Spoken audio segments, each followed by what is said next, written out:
Alright. Oop, sorry about that. Welcome back, guys. It's Kush Coffee and Games, and we are back with the next episode of Elite Dangerous. This one, well, we're going to be going where Daedalus directed us to in the California Nebula? Nebular, however he wants to put it. But yeah, no, it's, apparently it's got space pumpkins. So we're going to go check that one out. As usual, I have the chat in front of me, so if you guys want to tell me I'm a noob or give me other advice, by all means, join in on the chat. But, space pumpkins. It's going to be interesting. Giant space pumpkins at that. Oh! There we go. Oh, caught. Caught a little bit. Landing gear retracted. It's okay. What do we need landing gear for? That's just silly talk.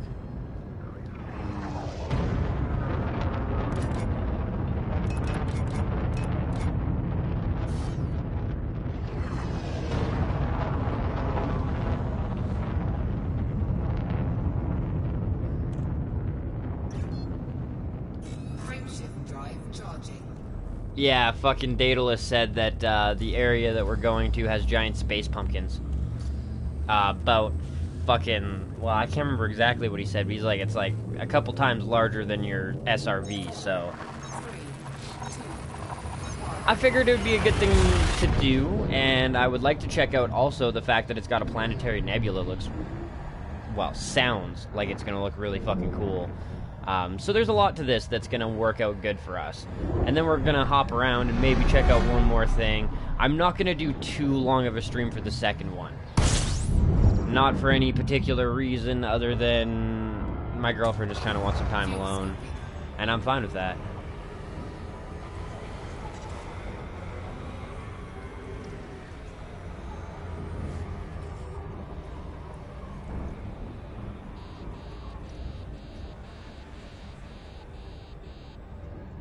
Fuel sync disengaged.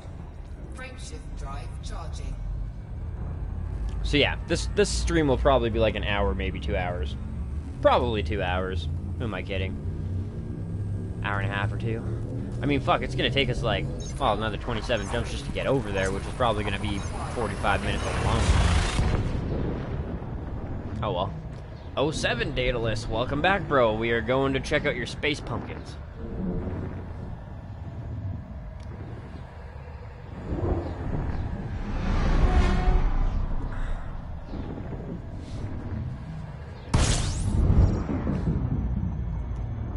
I feel like potentially this might be where the great pumpkin from fucking Charlie Brown came from. Spore got launched out into space and landed on Earth, and bam! Great space pumpkin.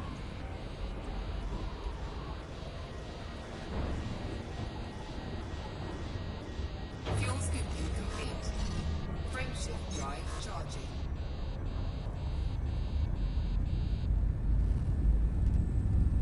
Now, I remember you saying that in the last stream, too. I hope you up... I did not. Are we gonna need the better one? Might be a good idea to find a high-tech system on the way. I shouldn't need a planet scanner, though, right? It should just be the advanced discovery. No. Not by star class, by economy, high tech.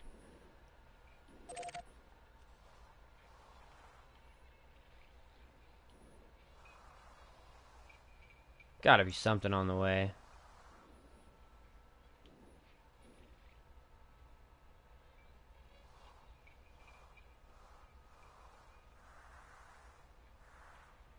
Nothing on the way. From the looks of things. Wow.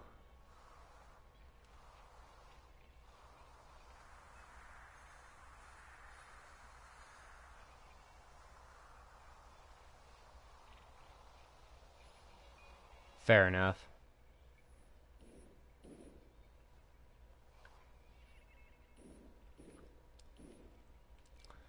Alright, well, 2 seconds.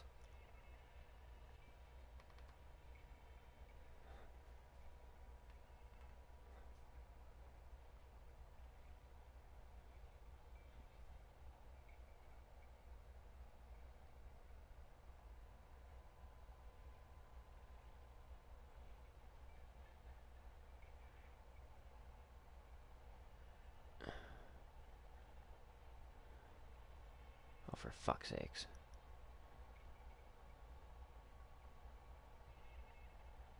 Just finding the closest scanner, since looking for high-tech systems wasn't helping.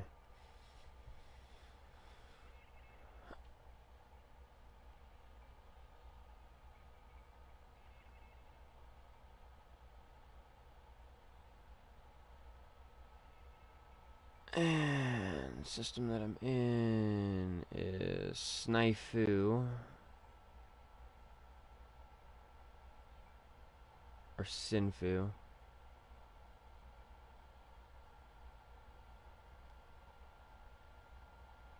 Sinufe. Sinufe.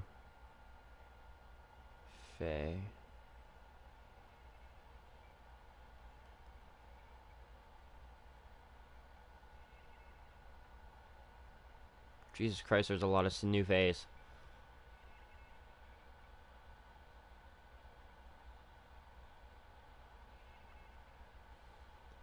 Dash. D. B44-0.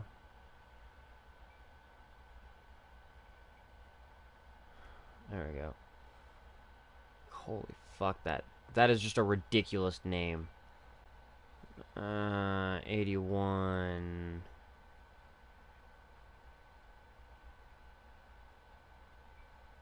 Well, I guess we're going back to Feihu then. God damn it. It's the closest one. With what we need. God damn it.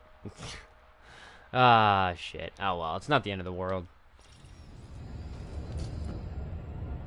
At least we didn't get too far. Frameshift drive charging.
Oof.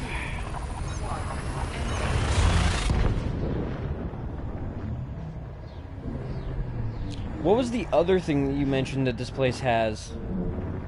It was like, check out the space pumpkins and something else in the system. But you mentioned that there was something else, that's like neat. Some different plant, it sounded like.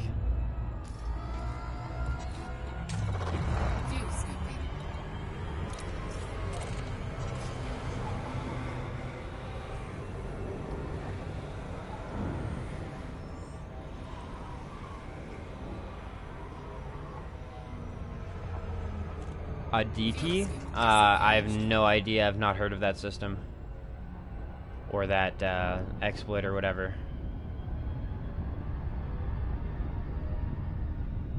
Ooh, one has an asteroid base. That's fucking cool.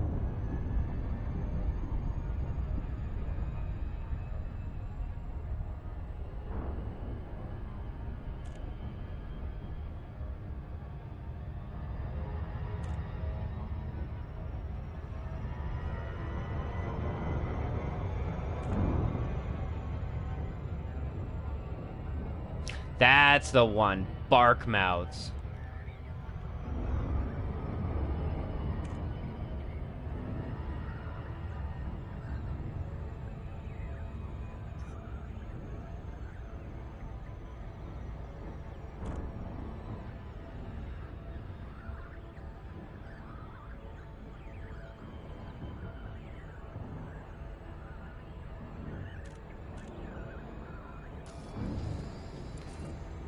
Are you talking about, like, the, that one or whatever? Because if you're talking, like, the trading community mission, then yeah, it's done. But, yeah. Aditi. Or whatever, I haven't heard of that system.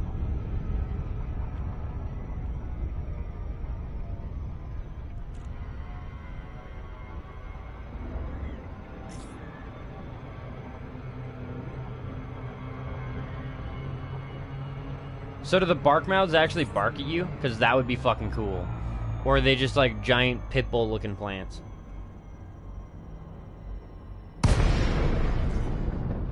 Or I guess more like a pug. Pugly little barky bastards. Delisi, Kilo Uniform Sierra. You are approaching an Imperial facility. Please follow all docking regulations and fly safely.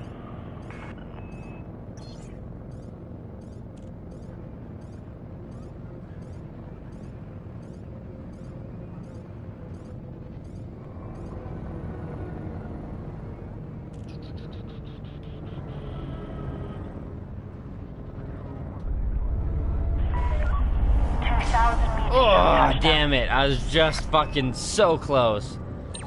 I just about got it in at like almost full speed, and I just about didn't clip anything. I wasn't gonna say it so I didn't jinx myself, but fuck. They look like pimples. Oh, that's fucking weird. See, it's too bad you can't shoot at those ones, though. I'd want to see those things explode like a zit.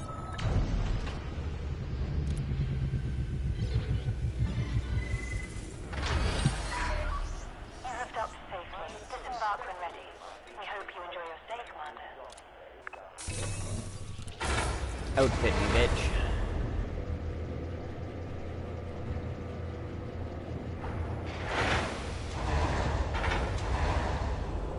Popping the fucking space pimples off of the big floating head.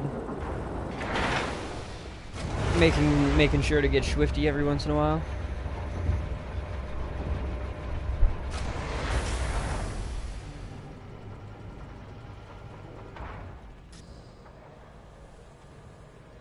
Oh, god damn it. Yeah, see, that's... I almost got killed a couple of times during the community event when I was multi-crewing with just newbies and shit. Because they weren't paying attention to who was flying in front of them. And I ended up getting, like, fucking 4 or 5 players aggroed on me. Luckily, with the 2 extra people in the crew, that extra 2 weapon pips is just... It's fucking huge. And I had full into my shield, so it had double the shield capacity. And we managed to get the fuck away. It did also help that I was the biggest ship in the fucking system at the time. The only thing that was there that was kind of big was a vulture, and there's no way a vulture is gonna fucking mass lock an anaconda. Get the fuck out of town. Yeah.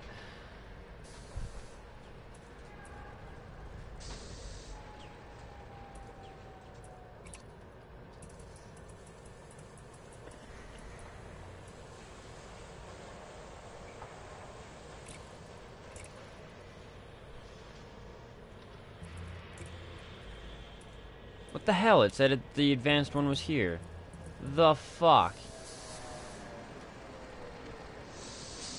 Is it at the other station? Frischrick's Resort. That would be why. God damn it. Frischrick's Resort. Frigschnicks. Frigschnicks.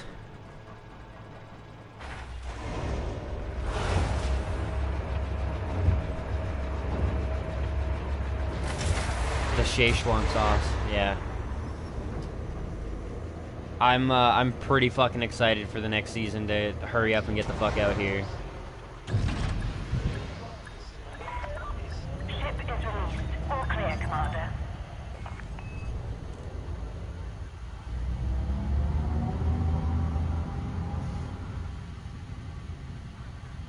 third season starts on the end of this month, so we've got about 15 more days to wait.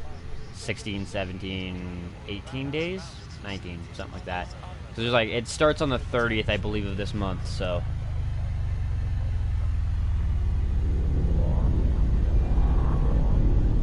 Landing gear retracted. Yeah, they did a fucking, an epic, trailer commercial thing for season 3. Shows Pickle Rick and shit like that. Scan detected.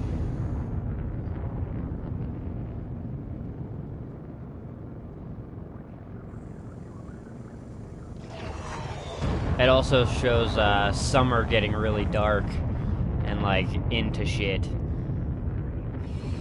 So that's gonna be fun. And yeah, from like what I read and what I've seen so far and what I've seen of the discussions and shit like that, it seems like okay.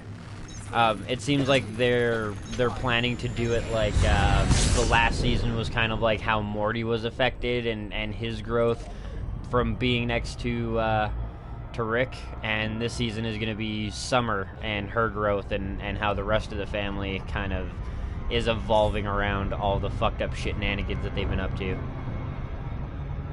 So it's going to be a good season. Fuck right off. Just barely missed it.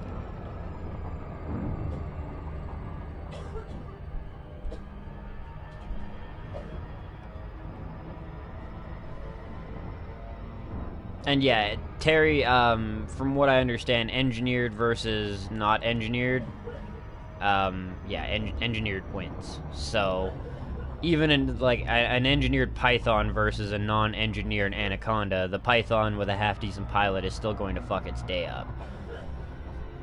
Especially if Archon Fire, I think is what his name was.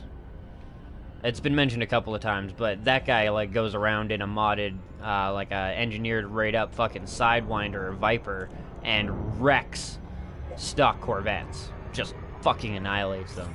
Which totally makes sense, because these things have a pretty shit turning radius. I mean, the AIs have been like, they've been fucking my shields up and outmaneuvering the shit out of me, so.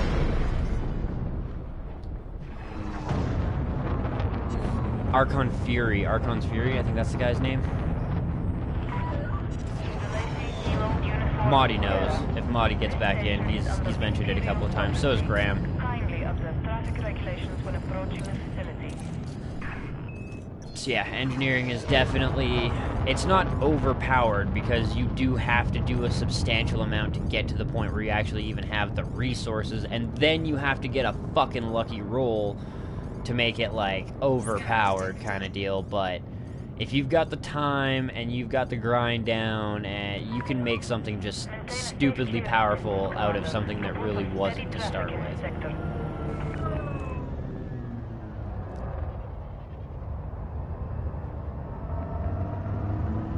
And yeah, the fact that like your stock starter ships can go up against the biggest ships in the game and fuck their life up is cool.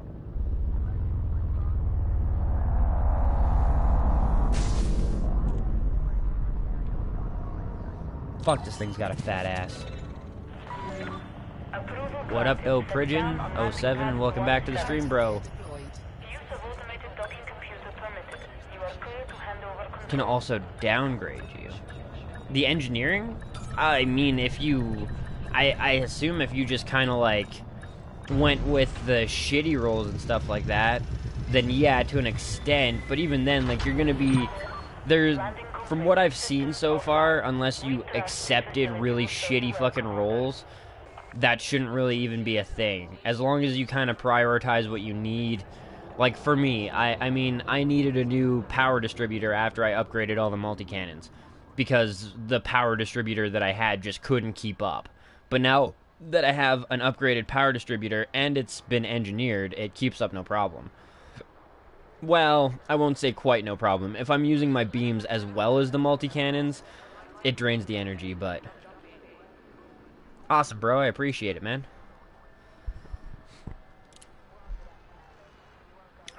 Alright, Starport Services. get into the, let's get into the outfitting.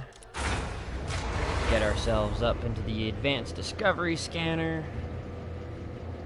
And then we're gonna go find ourselves some fucking space pumpkins. And barking flowers that don't actually bark for fucking sad face.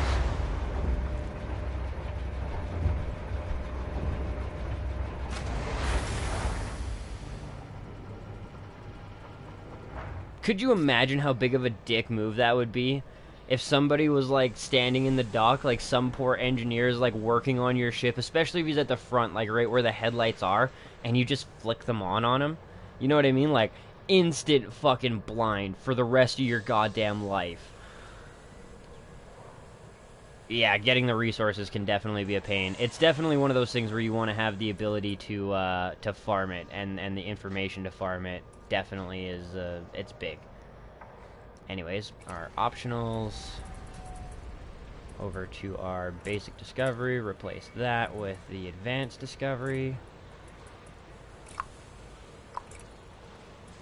There we go. Kind of pricey, but not the end of the world.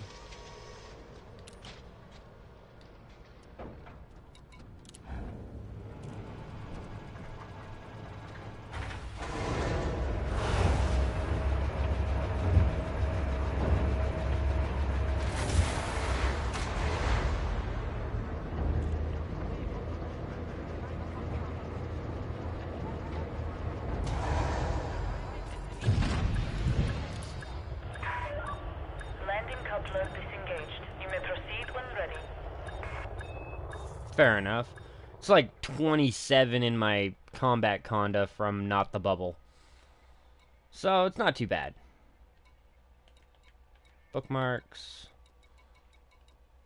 LPN 623. Plot. And show by star type. Make sure that filters in.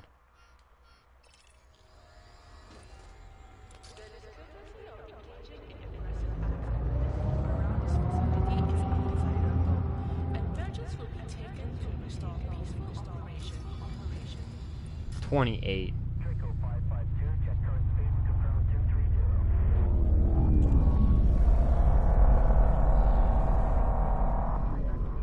Damn, dude.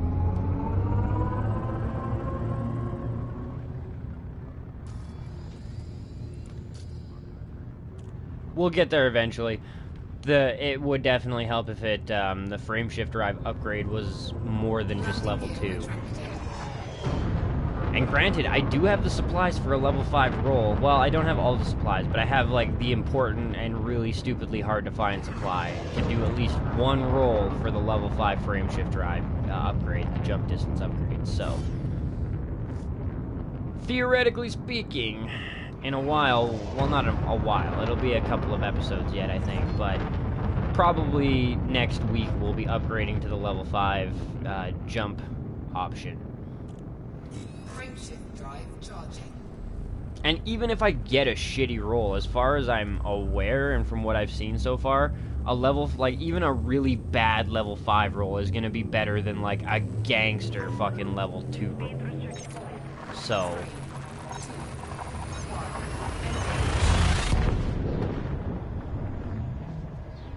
even if we don't get a great roll, we're still gonna be moving at a faster rate.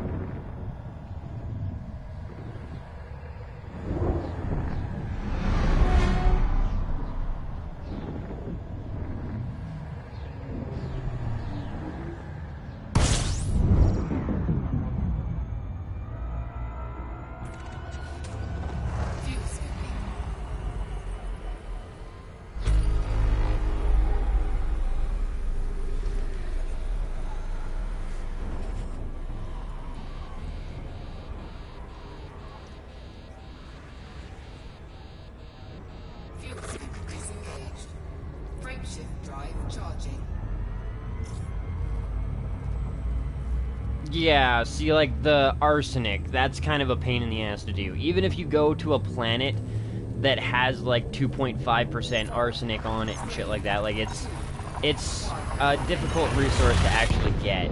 And then there's like the modified irregular engines, or no, modified irregular shields or some shit like that. Modified modules. One of those scans is like a tier 4 one, and it's hard to come across. I'm not sure what the other resources required for it are. I know arsenic is like not the tier 5, but other shit. And yeah, various materials come from various sources, but some of them are easier to come across than others.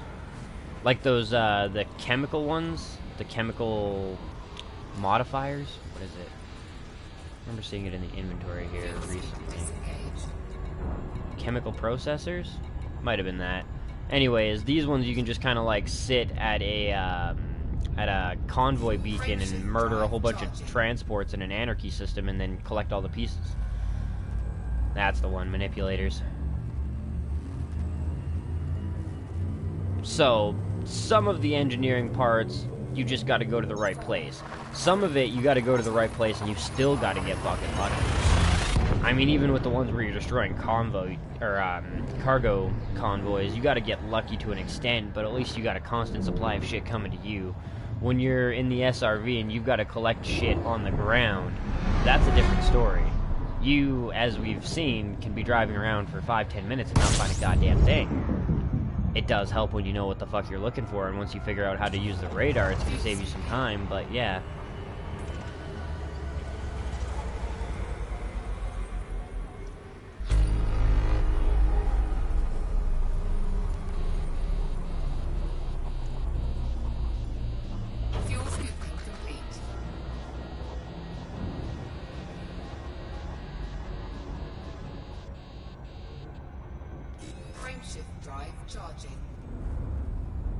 Oh, fun.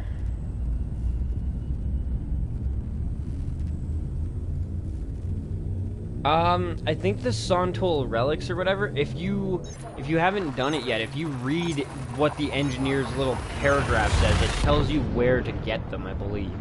It says, go to this system and pick up the Sontol relics and then bring it to this place. Or just like grab the Sontol relics from here and then bring them to us, and then like the home system is at the top right for where the actual engineer is.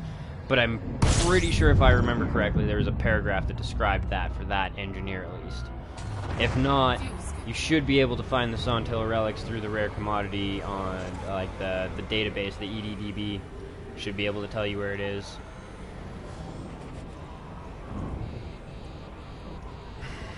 Especially in relation to you is kind of nice. Yep, get out of there. Oh, no. Flames. Well, I mean, we didn't do it last time, so that's... Gotta cook the ship at least once an episode, I guess. Frameshift drive charging.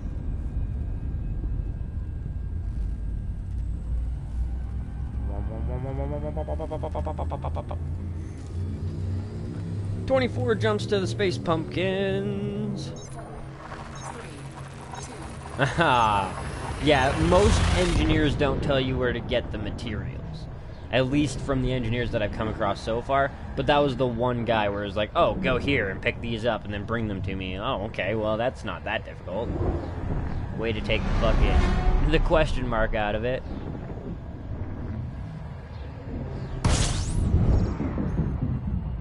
Whereas Farseer, it's like, bring me meta-alloys, but I ain't gonna tell you shit about where to find them.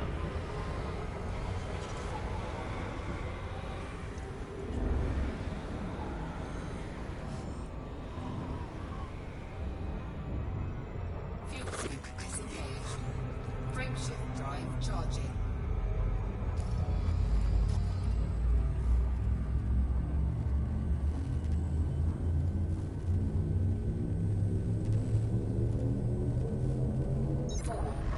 Three, two, go.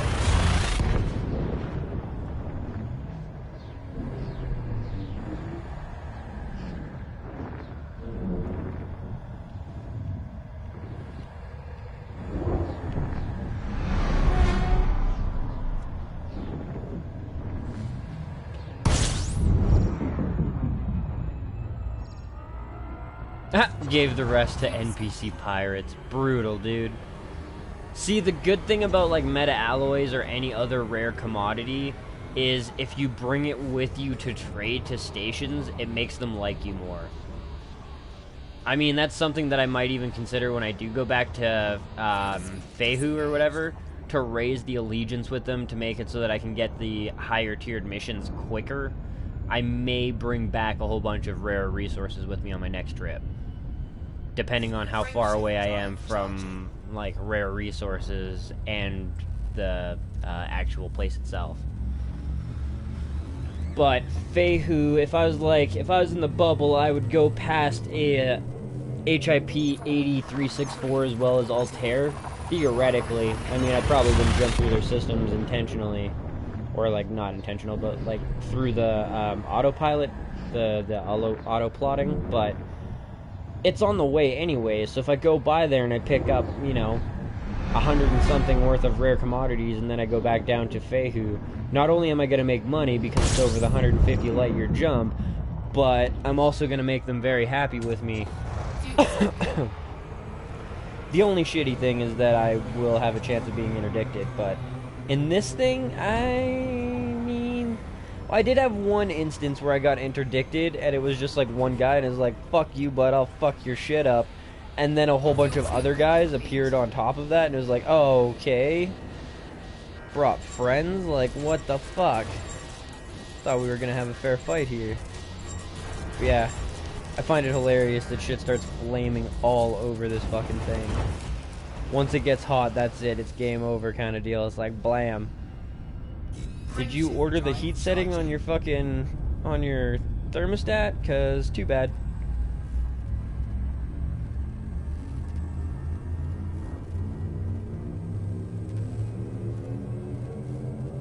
Seems I got an engineer invitation. Really?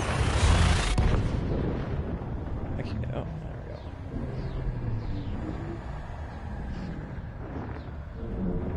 Or you're talking before?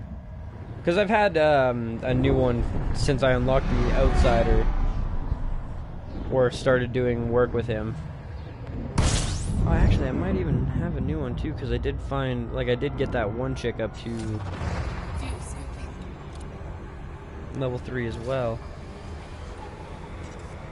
Oh, yeah, no, there might be another one. One that I haven't seen. No, never mind. I've seen both of these chicks.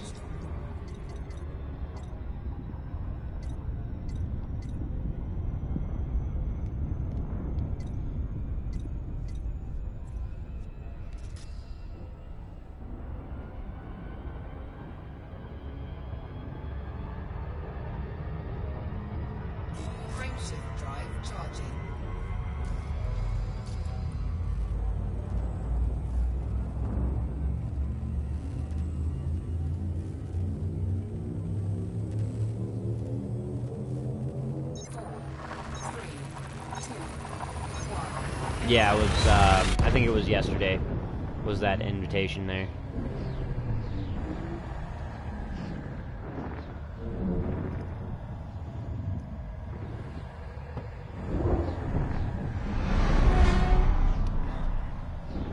That one chick is going to be a pain in the ass to unlock. Mine 500, or refine 500 resources. That sounds like a whole fucking ton of fun. About as much fun as beating my head against a brick wall.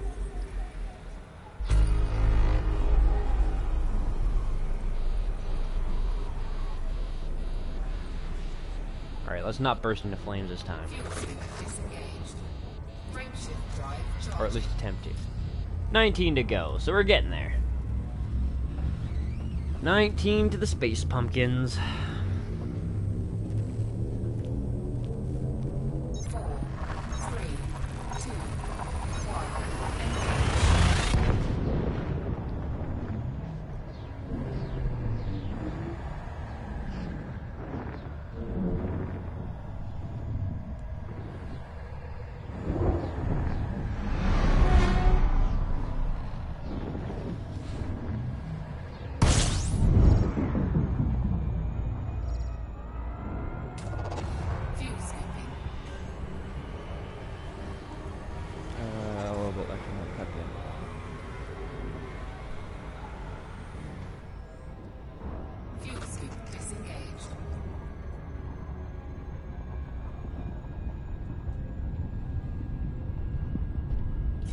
Frameshift drive charging.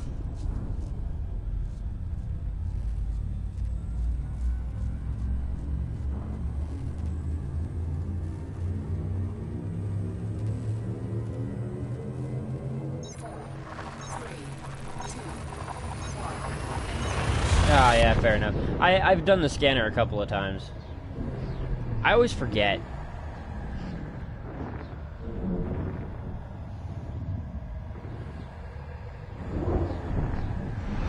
Paying for itself. Well, I mean, yeah, I guess it doesn't... 1.5 million is not too hard to get with the scanner.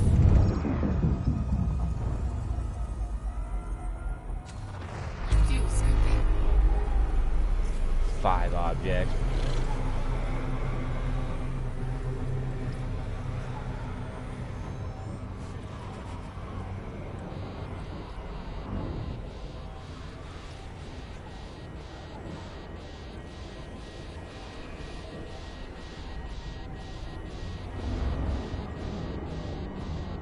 Fuel scoop disengaged.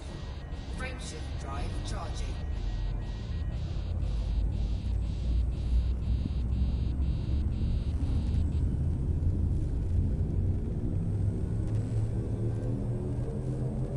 Four, three, two, one.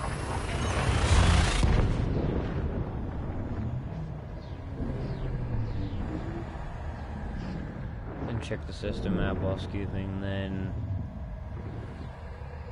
just... It cut you off. I imagine just like scan the planets or just move on or whatever.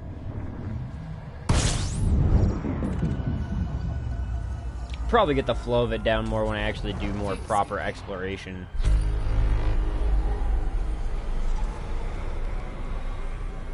I was pretty stoked for a minute.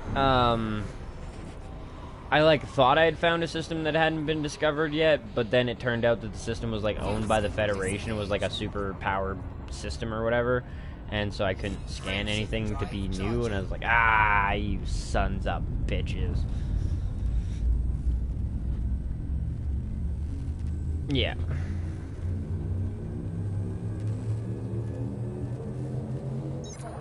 I don't think you were actually in the stream at the time. I think you were just a few minutes out, but I did mention that this stream is going to be a bit shorter than what my normal streams would be. Basically, we're going to go here, we're going to check out the space pumpkins, we're going to check out the nebula, that type of shit, possibly the barking plants, and then, yeah. Well, we'll see how long that takes you. I do still intend to do at least an hour to an hour and a half, maybe even a 2-hour stream, but not a 3.5 hour one. A, I'm too tired for that shit, and B, my girlfriend wants to spend some time, so...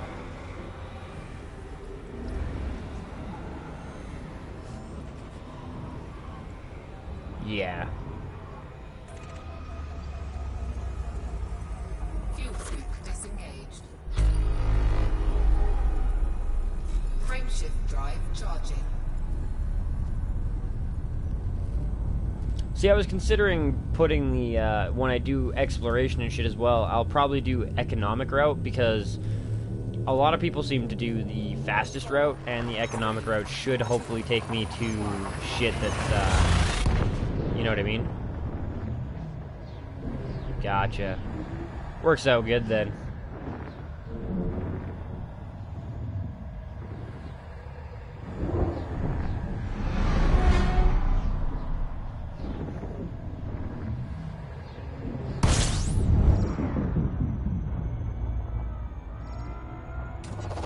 Fuel scooping.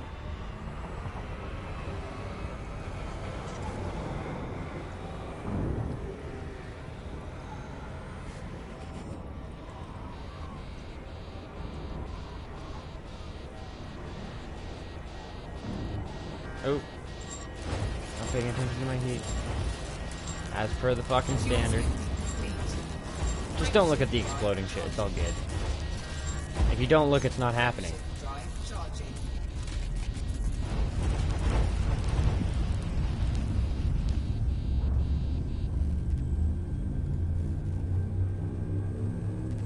Ah, okay, fair enough.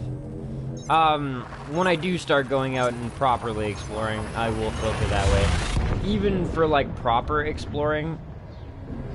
Yeah, exactly. Well, I'm a food person, you know what I mean? How am I supposed to cook my Canadian breakfast if I don't have a dash to cook it on? It's not like I can hop out and cook it on the engine. I mean, I do have a cab door, but it's just not gonna heat up very well. Could have a Futurama moment and just, like, hook up right here and cook some of the burgers on the plasma. You know what I'm saying? But, yeah, I still want to do a little bit more of Chris Wu's fucking flight run that he sent us, because that thing is a very lucrative exploration run. And not just lucrative in the sense that it gives us a lot of money, but it will help us level up our exploration very, very quickly.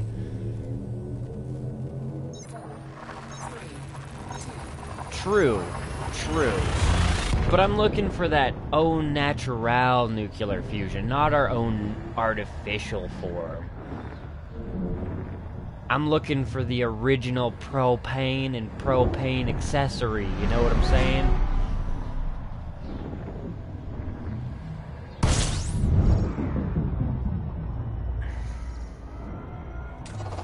We're here at the source of all propane.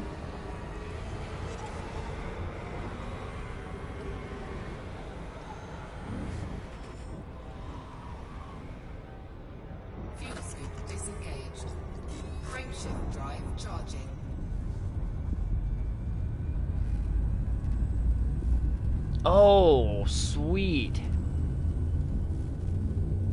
I don't know who the Durza chick is, but I know the Founder Worlds are like 20% discount instead of 15 on the shit that you're buying there.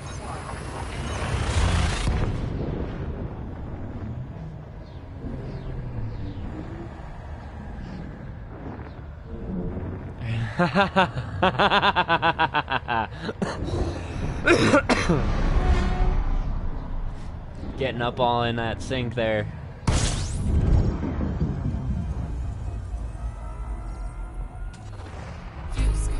You probably have to scoop a little bit less than me, though.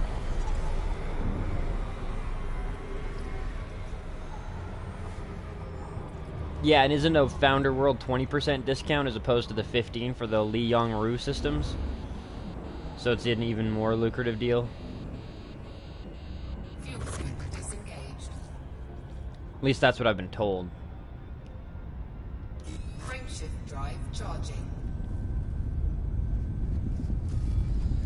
11 jumps to go. We are getting much, much closer to the space pumpkins. We're getting there, guys. We're fucking getting there. I already scanned this one, didn't I?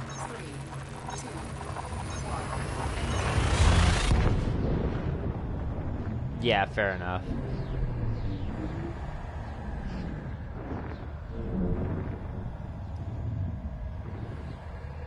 Yeah, see, that's one thing, like, I mean, granted, I don't really need a much bigger fuel scoop, but I kind of feel like at some point in time I might upgrade to an even bigger one. Just because as it stands, like, I do tend to overheat before I fuel my ship. And, yeah, just barely. Just barely. So, like, one step up would be more than enough.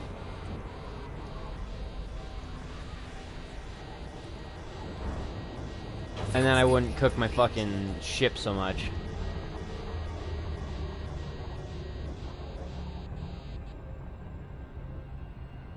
That was also rather interesting. It, like, was saying 97 at the top bar, and then it was saying 99 at my bottom bar by the radar.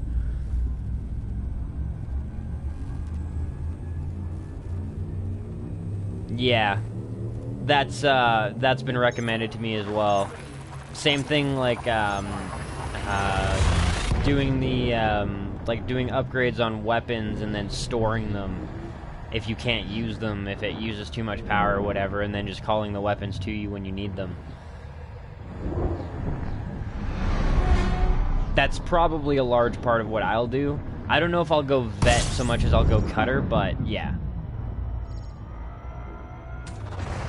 If for no other reason that, honestly, I will get the cutter much, much, much faster than I'll get the Corvette.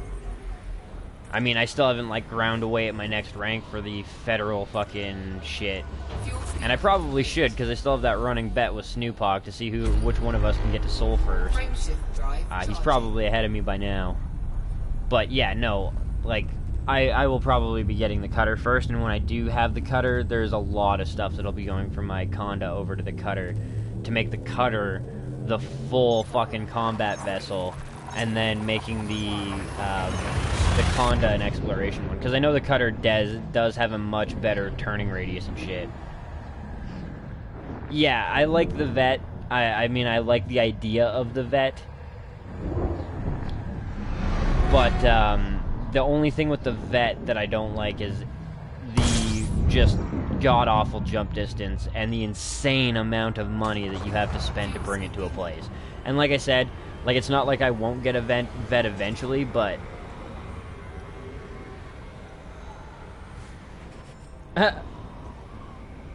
Are you talking about you? I got a rank mission a little while ago to get rank up in the Empire. I just haven't actually built up my rank enough to get a mission. I'm only at 40% still.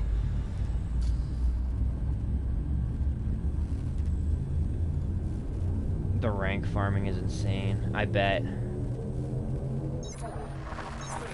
And yeah, from what I've read so far, getting the Corvette, like, that's the biggest part of the fucking grind, is getting your Fed rank up high enough is just a fucking pain in the dick.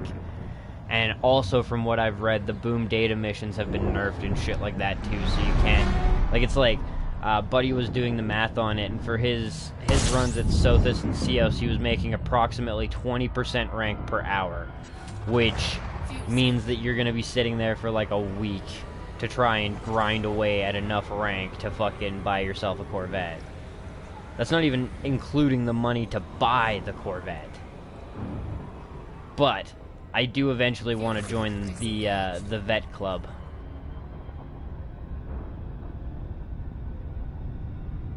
Frameshift drive charging. Fair enough.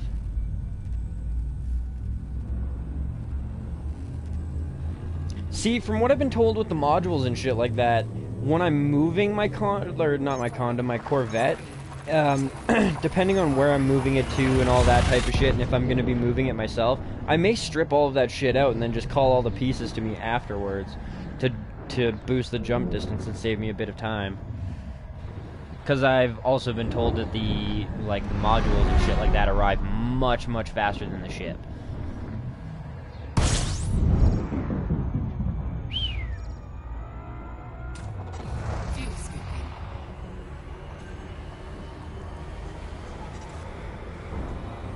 Yeah, definitely.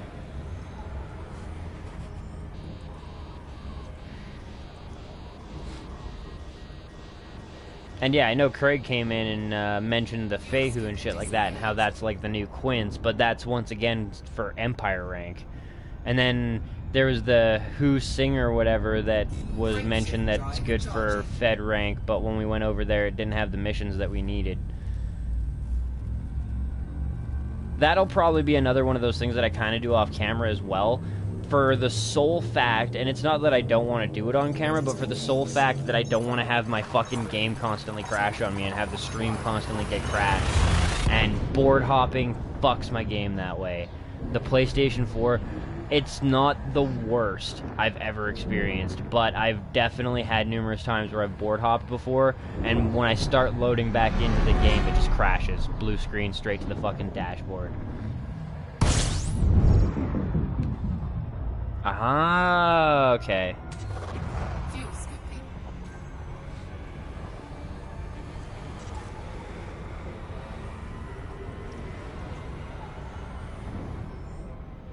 Fuel skip disengaged. Frameshift drive charging. But yeah, if it ends up that you guys, you know, hear of some crafty fucking slightly underhanded way, or, you know, a way that hasn't really been mentioned in the forums, by all means, hit me up. If you don't want anybody else to know, go ahead and shoot me a message on my YouTube. Make sure you tell me that you don't want anybody else to know, and I'll do it off screen and shit like that, but I understand that there's some people that want to protect their secrets. Although, honestly, so far from what I've seen with this community and shit like that, it's not like a protect the exploit and hoard all the fucking good shit for yourself type of community. It's like, oh, hey, by the way, guys, we found this really awesome way to make 200 million really quick. Here, let me show you.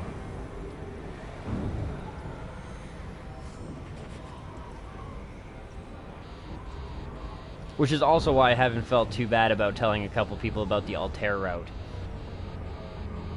Because I truly don't feel like it's gonna irk anybody. And it's not like we're the only ones that know, it's just, yeah.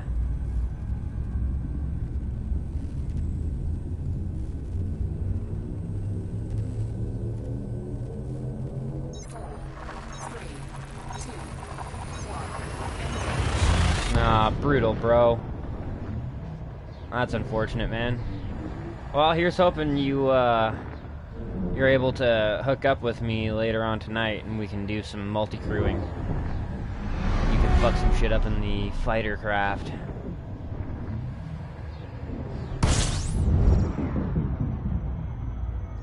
For sure.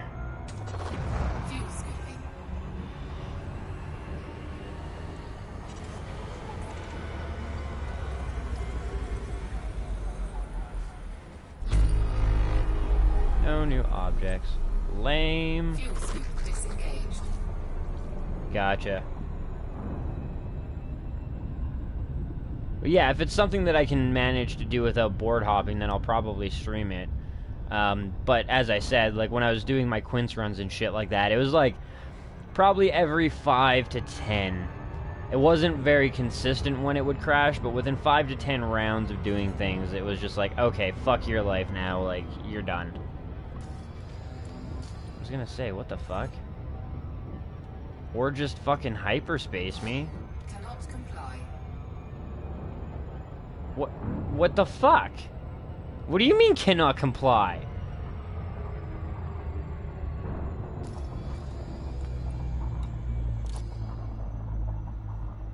What the fuck is going on? Sounds good. Add an ass ton of expansion data courier missions while in boomer expansion state. Ah, okay.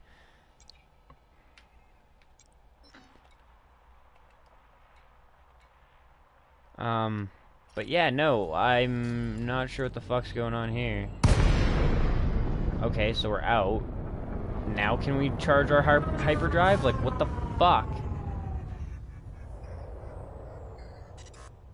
Frameshift drive charging. Thank you. That was the weirdest shit. It refused to let us go hyperdrive while we were in Super Cruise.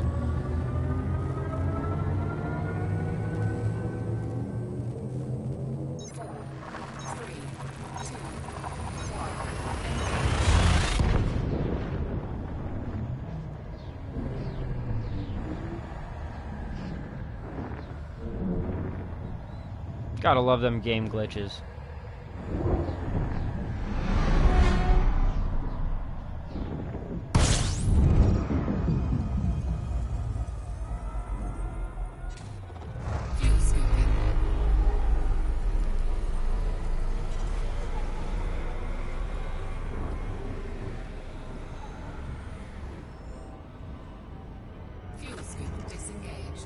How far away are we? 2 jumps? Yeah, we got enough. Yay! Only 2 jumps away from the space pumpkins. Also, we're starting to be able to actually see it with the naked eye now. That's fucking cool.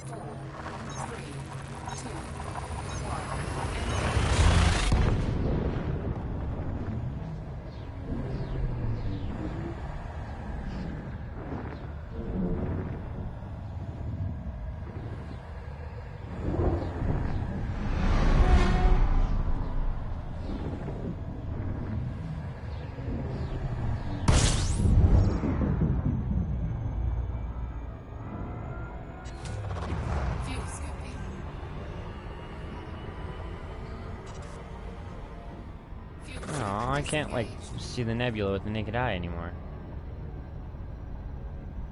Oh, there it is. You can just kinda see it. Frameshift drive But we were charging. definitely jumping into it. So that's fucking sweet.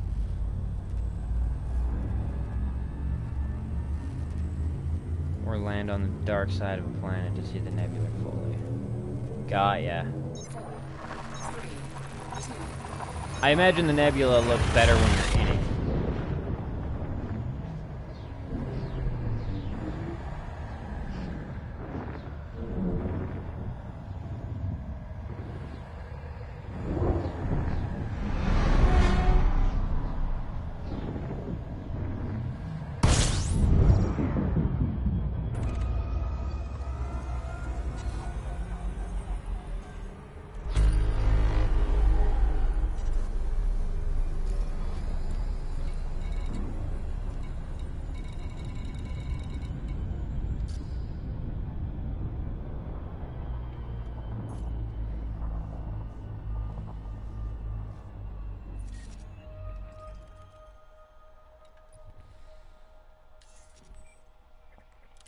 Now we just need to find inhabited systems.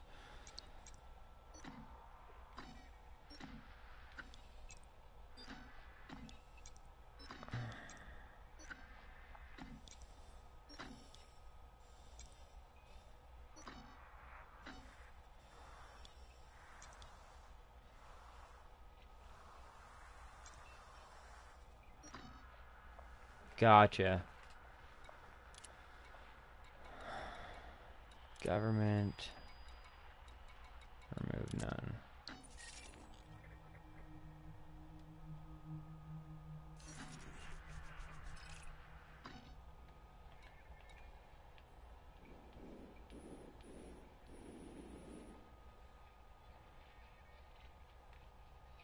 Apparently there's nothing inhabited in the nebula?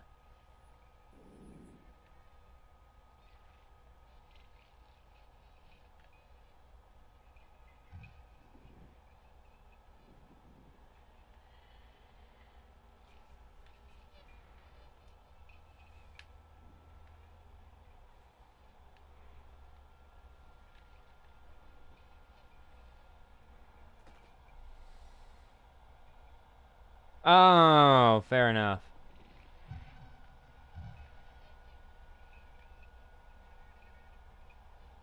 Red taco-shaped nebula. Oh shit, it is a ways away.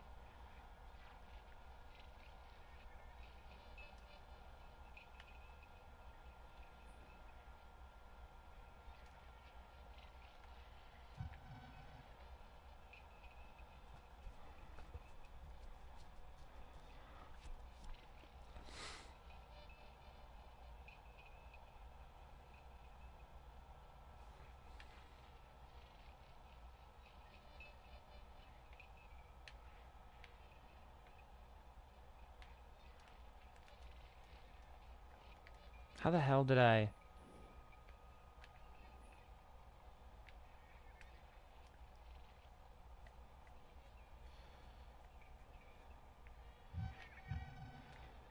I like ended up changing the controls on this fucking thing somehow.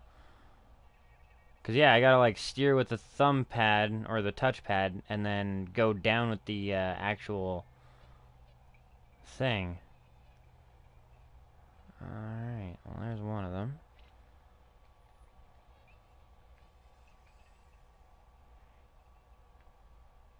Come on, let me select you.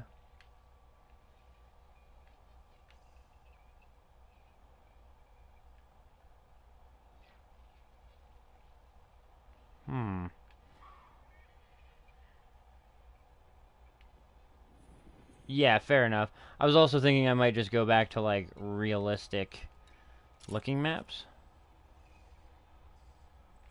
Yeah, we'll just do the search. California. Sector BA-AE6.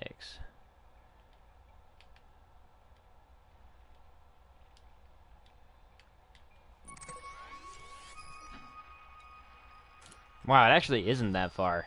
It looks a lot farther on the galaxy map.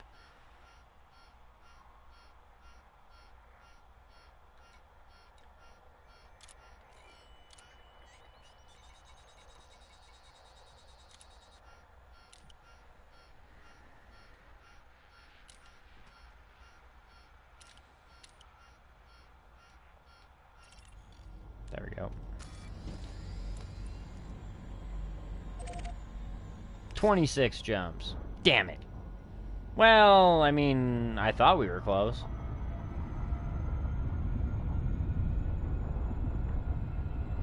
Frameshift drive charging. I think it's that one over there, too. It's a long fucking ways away.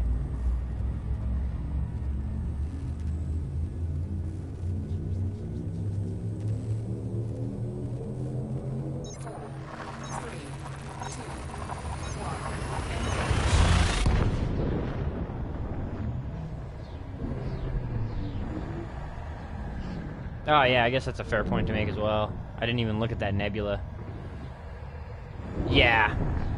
Closer with better FSD ranges for sure.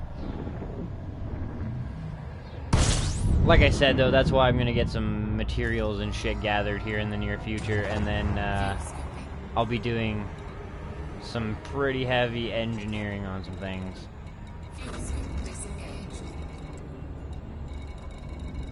Shit, I don't even remember where we were now.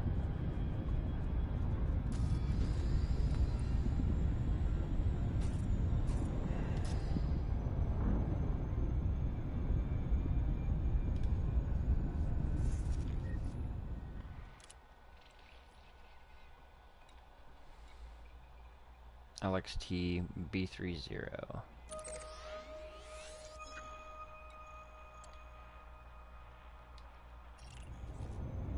LXT B30.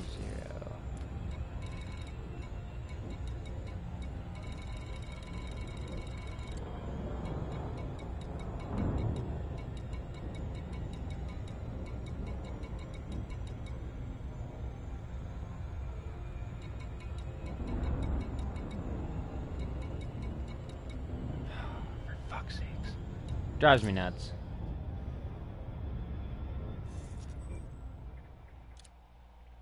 If it's a high grade Gaia.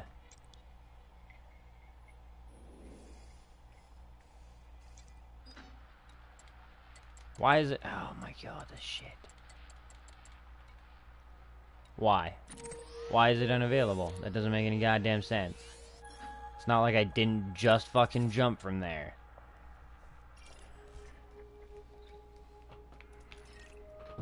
This game is being fucking weird that way.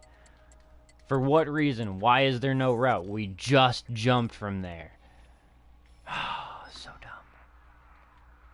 It's not our filtering either, I don't think. Maybe. Is it not a scoopable star? Is that why it's not letting us? Nope. Not the reason at all.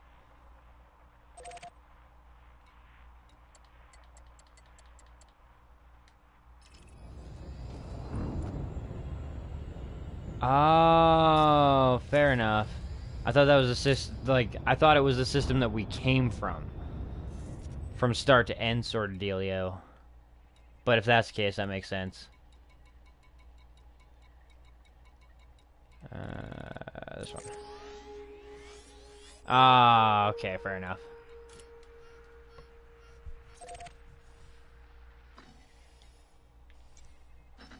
I'd imagine this one being like right in the nebular might not be a half bad idea either. Well, I guess it's not actually right in the nebula, is it? It's like above the nebula. God damn.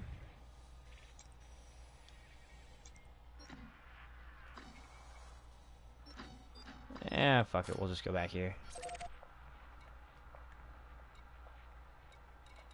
That's the one, right? Yep.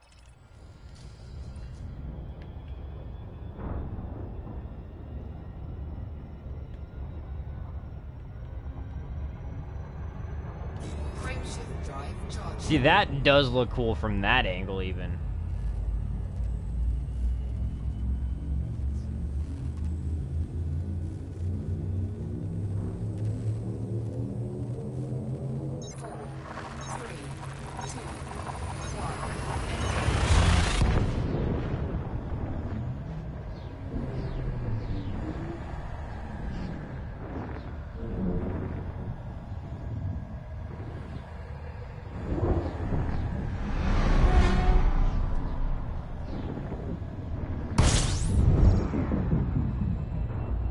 kind of saw it over this way, too.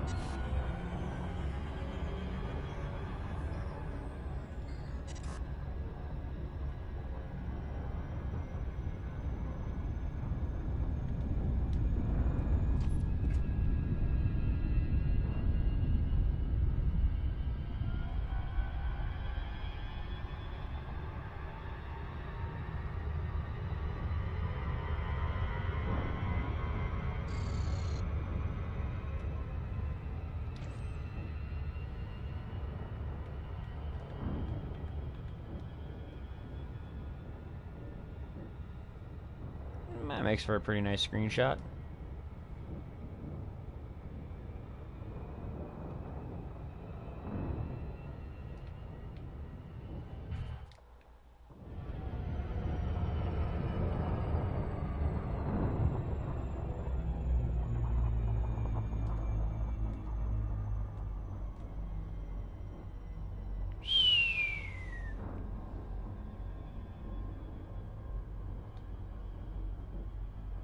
Looks a little bloxy, but other than that, it's pretty. Probably more than likely stupidly lethal if you were to actually fly through it, but still pretty.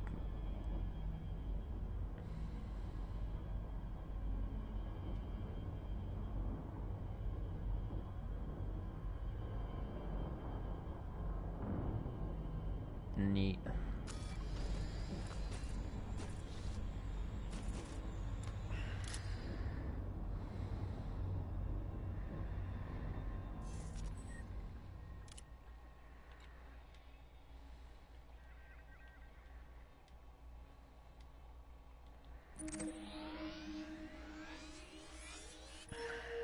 Thank you, PlayStation, for remembering what I selected.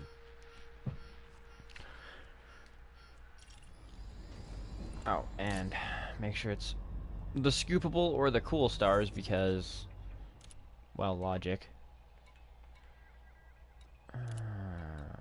Star class. And apply that filter to the root.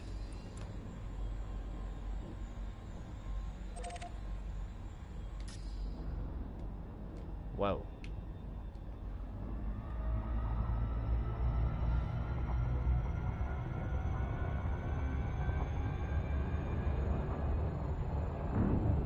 Fucking right.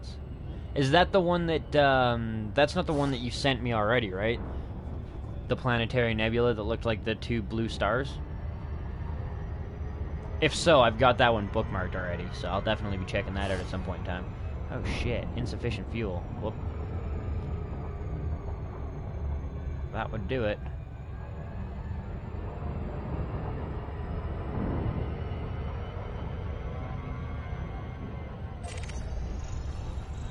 May as well scan you when we get close.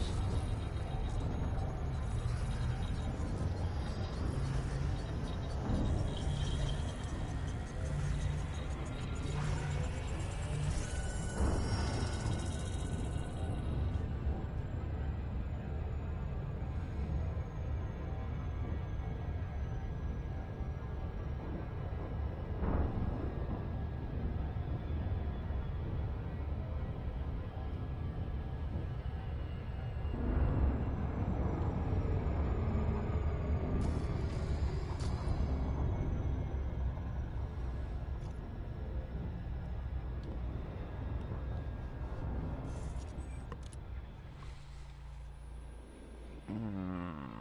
7,000 light years from Sol. Can't imagine it's over that way.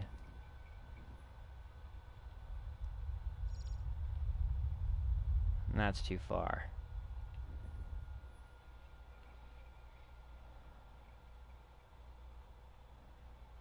Bernard's Loop. Sol's around here.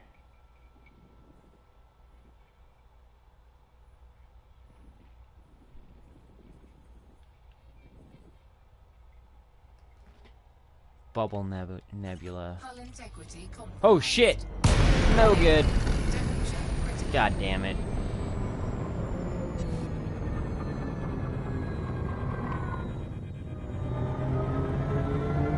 Well, now we've got time while we fly out of this fucking thing. Or fly as far the fuck away as possible. We're heading to the California Nebula to check out the space pumpkins. That's the plan. It's gonna be quite a few jumps from here, though. Come on. Open up my fucking keybow. How long are you gonna take there, gal map? Thank you.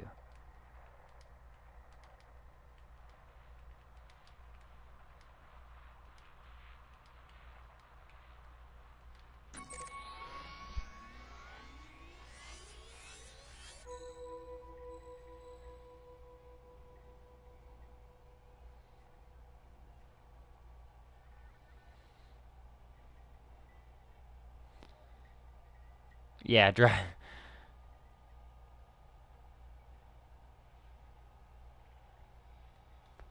Apparently there's giant space pumpkins. That's a thing. Alright. Should be able to frame shift drive out of here now without... Hopefully without cooking.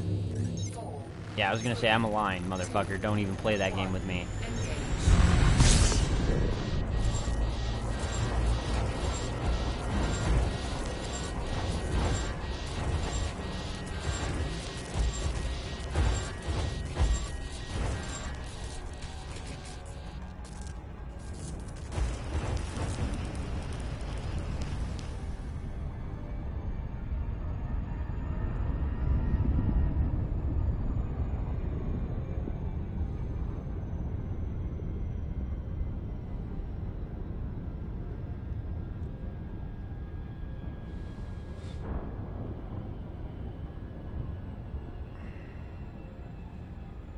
If you mean like the result of the hunt for the space pumpkins, we haven't actually started yet. Oh, don't tell me this isn't even a scoopable fucking star. God damn it. Of course it's not. Ugh.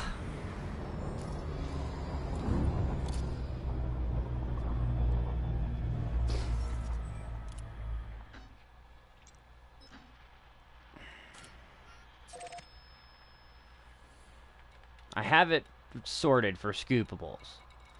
I'm just gonna make fucking damn sure that this is a scoopable. Because I don't want no fucking bullshit.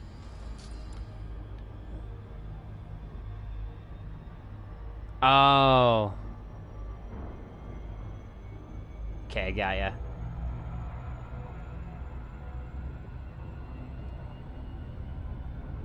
Frameshift drive charging. I'm just gonna do the lowest possible jump to a scoopable star.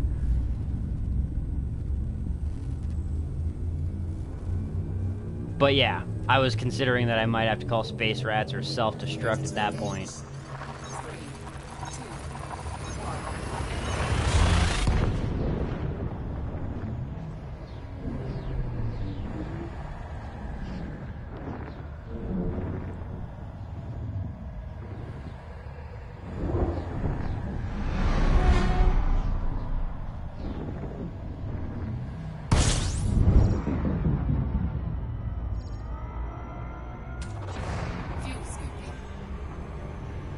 There we go, you thirsty bitch.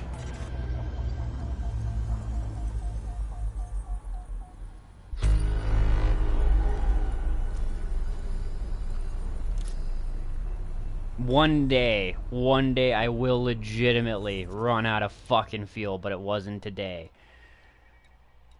Alright. Callie.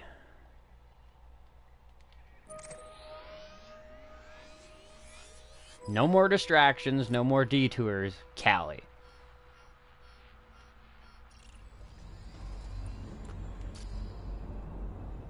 We're doing good.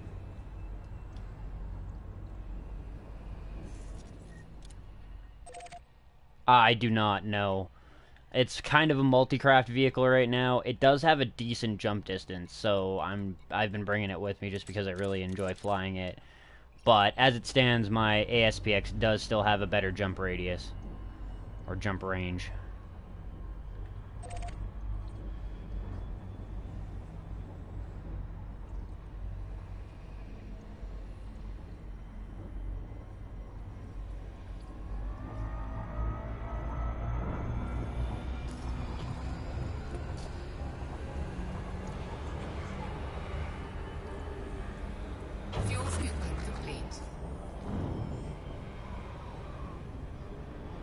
Ah, okay.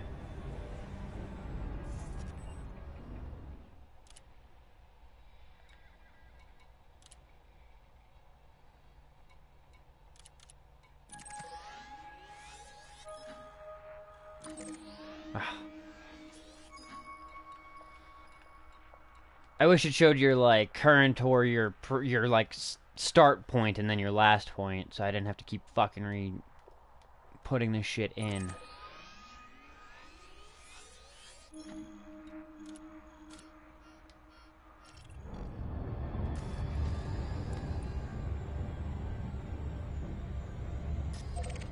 Frameshift drive charging.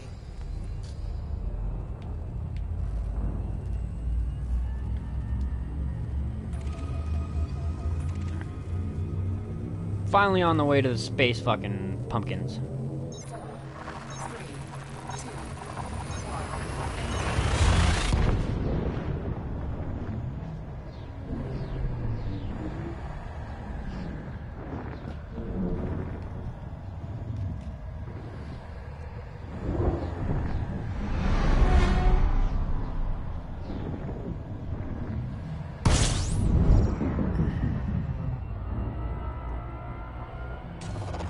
Fuel scooping.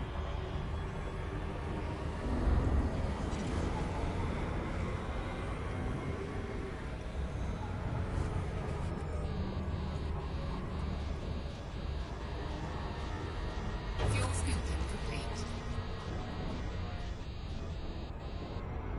Frameshift drive charging.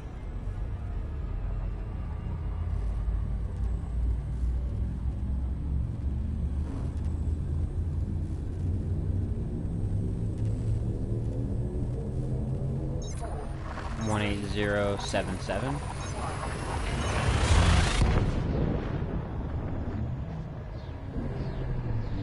For the space pumpkins? Gotcha.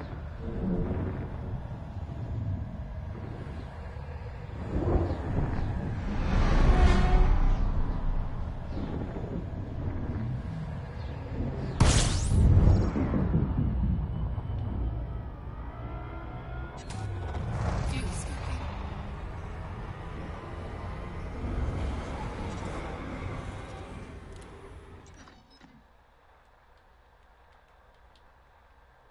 Fuel scoop disengaged.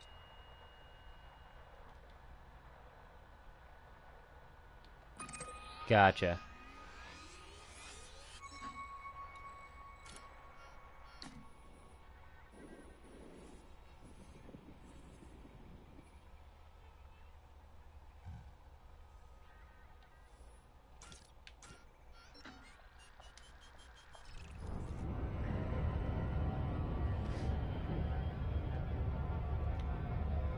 Frameshift drive charging.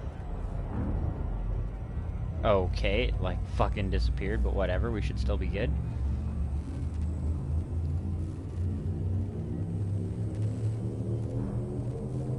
Four, 3, 2,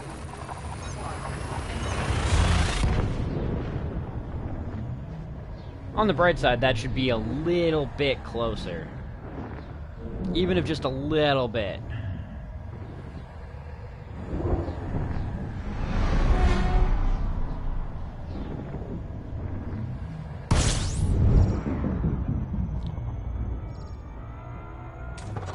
Fuel scooping.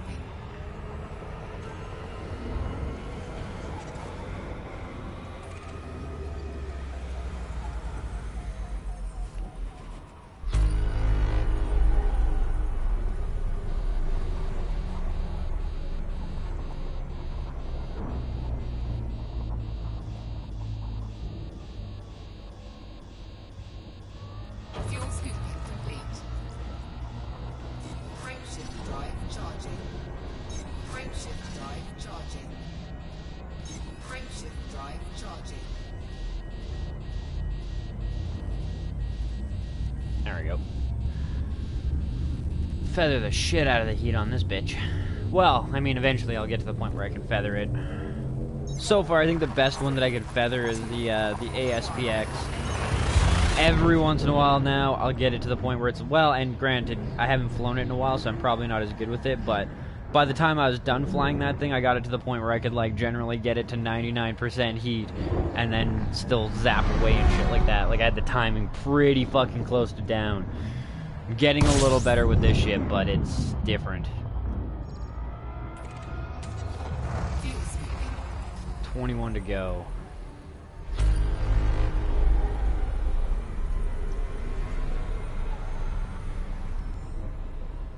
Fuel scoop disengaged. Frameshift drive charging.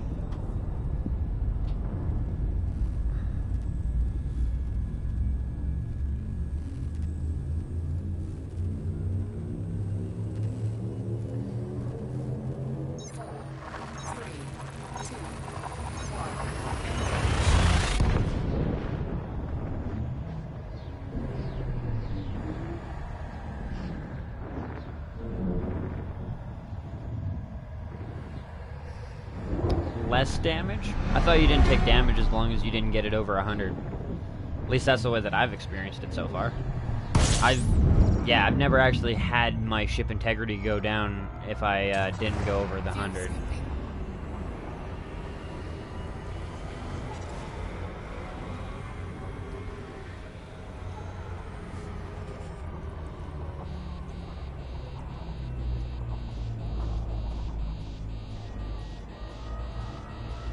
Fuel scooping complete.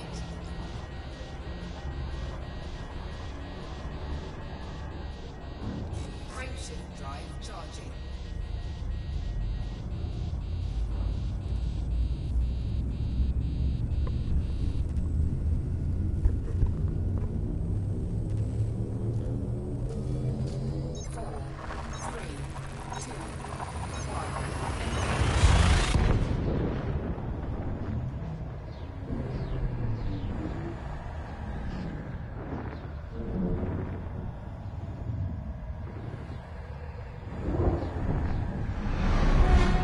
Huh. That's fucking crazy. The paint I totally understand. And actually, I would totally actually like I would like to see the cosmetic difference of having 0% on your paint. But without going in and like manually selecting everything for advanced maintenance, I can't heal the ship while leaving the paint still damaged, so. But yeah, no, like with my ASPX, there's been numerous times where I've like done 12, 15 jumps, and in the event that I don't actually do the overheating on my modules and shit like that, I've never actually had to repair it. Or it was like stupidly cheap because it was like the paint and shit. But I'll take your word for it.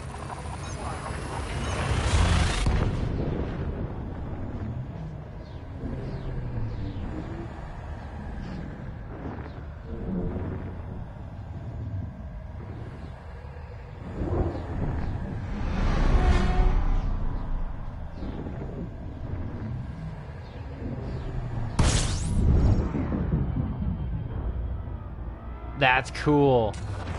Fuel scooping. Yeah, see, I've never actually had my, like, paint go below 90% integrity, so I've never seen any cosmetic differences.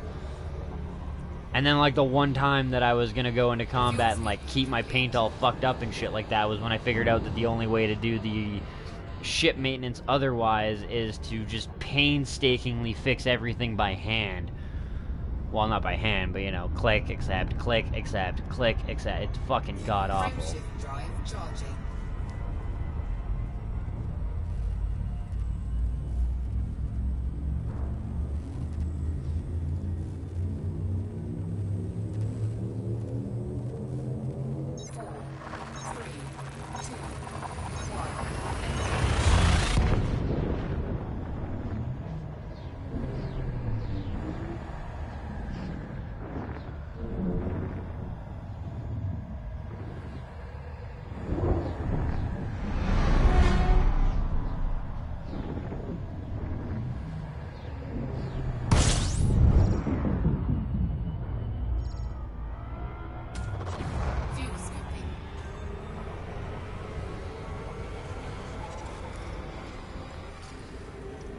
getting there.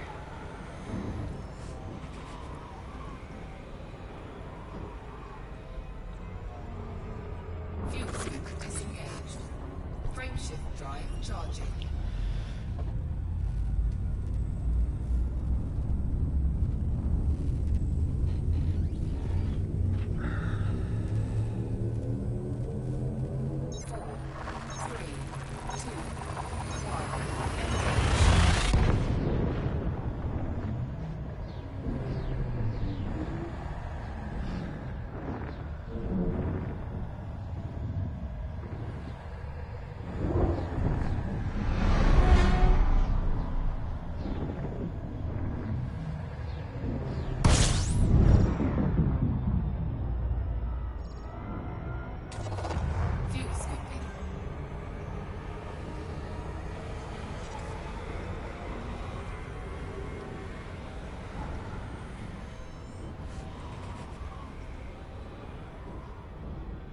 Fuel scoop disengaged.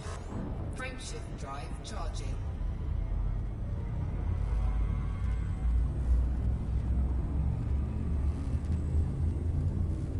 Yeah, if it works out, link me to it too. I'd definitely like to see a ship melted down. Well, not melted down, but you know, the junkyard ship.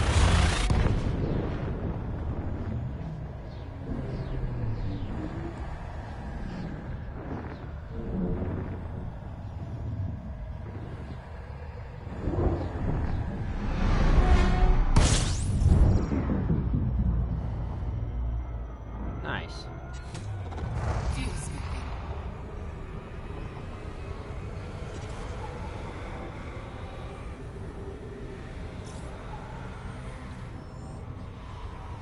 That's cool.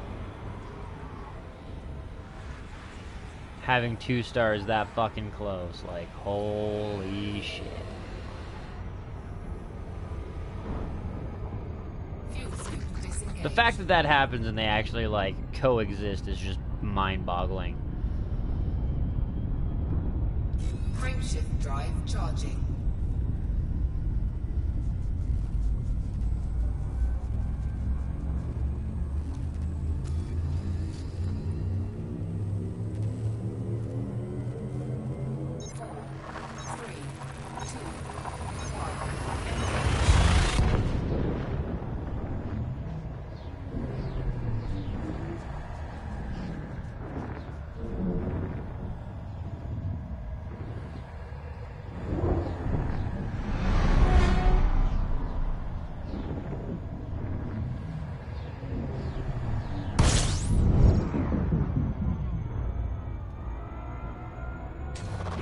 Fuel scooping.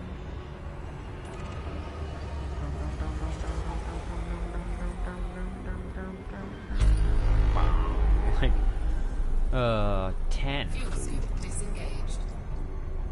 I think we're getting closer because I'm pretty sure I can kind of see it up ahead now. Frameshift drive charging.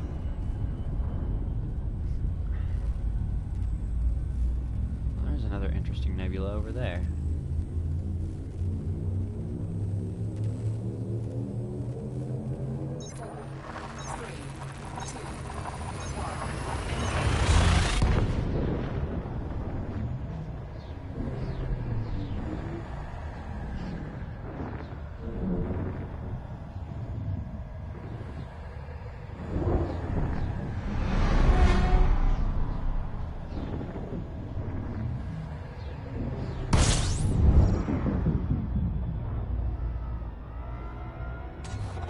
Fuel scooping.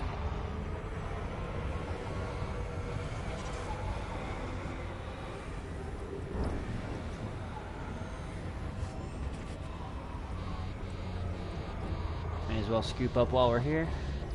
Ooh, maybe not. Maybe not. Fuel scoop disengaged.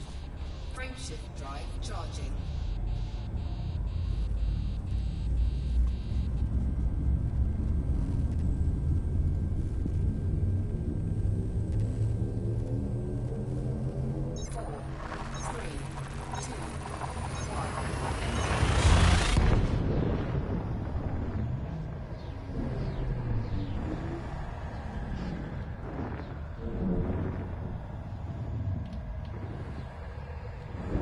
definitely check that out later, bro.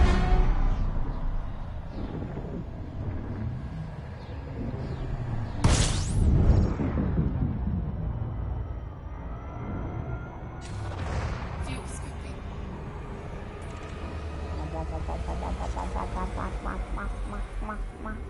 Bong. Frameshift drive charging. Actually. Fuel scoop disengaged.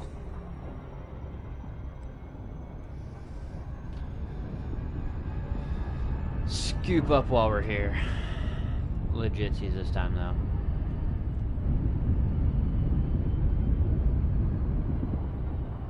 Fuck, this thing's got such a wide turning radius. It's so easy to go around things in donuts and not even fucking notice for a couple of minutes.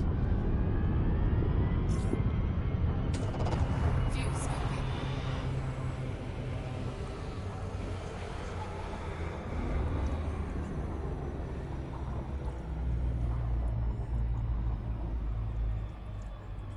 Fuel scooping complete.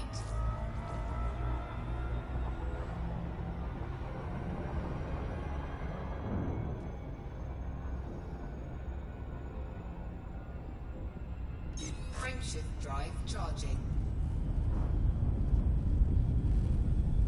Nice. Yeah, no, to see if it, like, goes back to, like, the same fucking color, or if it, like, corrodes the specific paint job. No, that's definitely an interesting question to put to test there. Myth bust the shit out of it.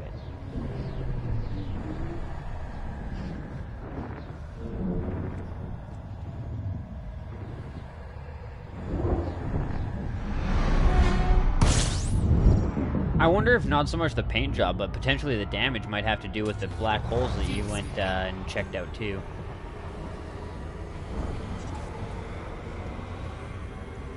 Fuel scooping complete.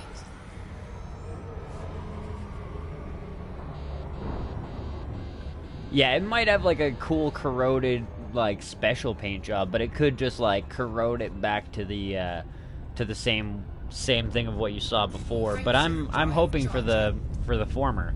I'm hoping that your like new cool fucking paint job will get all corroded in a special way. Which I wouldn't be too surprised as a thing, considering you actually have to pay for the fucking paint job. Like, come on.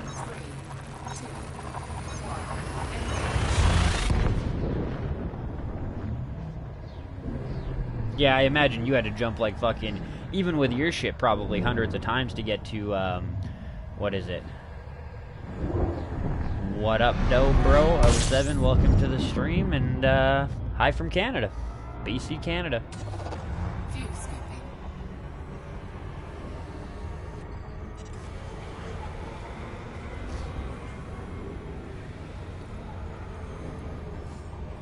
Fuel scooping complete.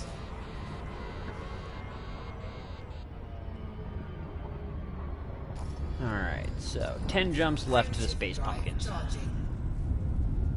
Just 10 jumps left.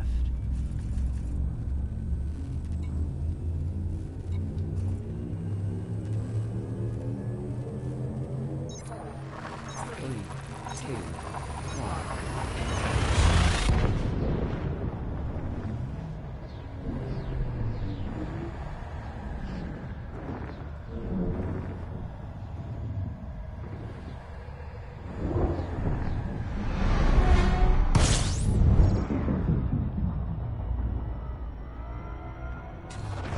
Fuel scooping.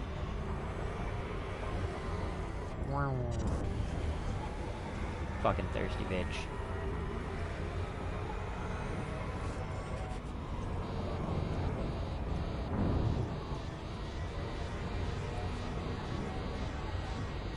Fuel scooping complete.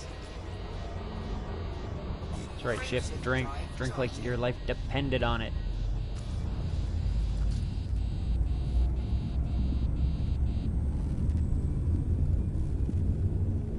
With this, 8 jumps left. Very excited to not only see the space pumpkins, but the nebula up close. Because this nebula does seem like it's quite a bit larger than the previous nebula that we were at, so to even, like, to sit outside of it's gonna be cool. To sit inside of it's gonna be pretty fucking batshit as well.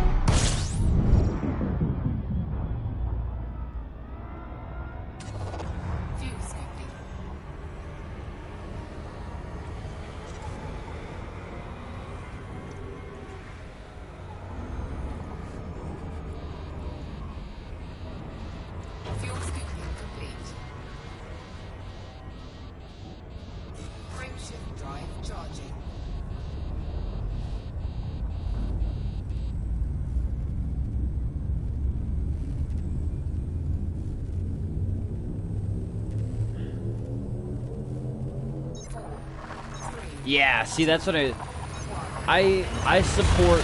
If you're gonna have, you know, paid objects, I support the idea of cosmetic items, but at the same point in time, I feel like it's kind of killed the cosmetic items to an extent. You know what I mean? Like, I said it in a couple of streams ago, but if Need for Speed Underground 1 or 2, when it came out, had only 1,000 plus jumps, Jesus Christ. Anyways, yeah, like, if Underground 2 came out, and then they decided to release the NOS purge, and the hydraulics, and all the shit that made that game as fucking cool, customization-wise, as it was, as paid-for content, we would never have enjoyed that game to the extent that at least I enjoyed that game. There's no fucking way that I would have bought all the cosmetic items that were in that game. And I feel like their whole pay to fucking continually pay for the game scheme is really greedy. And it's not just Elite Dangerous, it's everybody.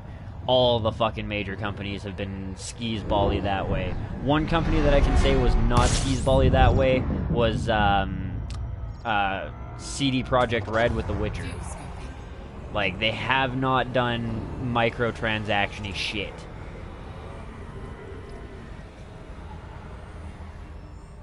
Yeah, see, for me, I'm okay with buying a few cosmetic items, because I did buy the game at $30 and the season pass at $40. So, total, I've paid, you know, full game price for a full game plus season pass. That's not bad. I'm okay with dropping another $10 for some cosmetic items. But I feel like it's killed some of the cosmetic shit in the game. I mean, the really gangster cool paint jobs, you want to charge for that, fine. But having a Canadian flag painted on your ship and paying for that is silly. The thruster colors and the blaster colors, having to pay for that is bullshit. It is literally clicking on the beam and changing the color slider. That's it. And they charge a premium for it to automatically do it for you, and to have this as an applicable feature, and that's not cool with me. I mean, I supported it, and I can't really talk because I did buy into it and shit like that, because I wanted the cool thrusters. And I am going to get the Anaconda paint job. I'm okay with spending a little bit of extra money in a game that's actually provided me a lot of entertainment, and, you know, I've gotten my value out of it, but I don't like this format, and I think the gaming community has suffered for it. Same thing, like, YouTube has kind of killed the video game radio. GTA 5 did such a fucking amazing job with the radio systems. And everybody that streams that I've seen so far turns the radio immediately off because they don't want the copyright infringement. They want to make their money off their videos. Totally understandable, but I will not take music out of my videos if it is something to do with the game. I will play the radios in there and shit like that because it's part of the game. It's part of the experience, and I will not cut that out just so I can make a buck. That's fucked. Oh, come on. The HUD colors too? Fuck me. Game companies just like to milk it for as much as they can possibly get. I love Elite Dangerous, like, this is a great game, but I do not support the microtransaction bullshit.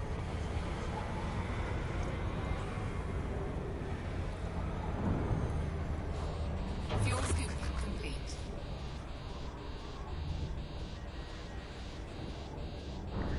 Radio Sidewinder? That's fucking awesome. Wait, is that in the game?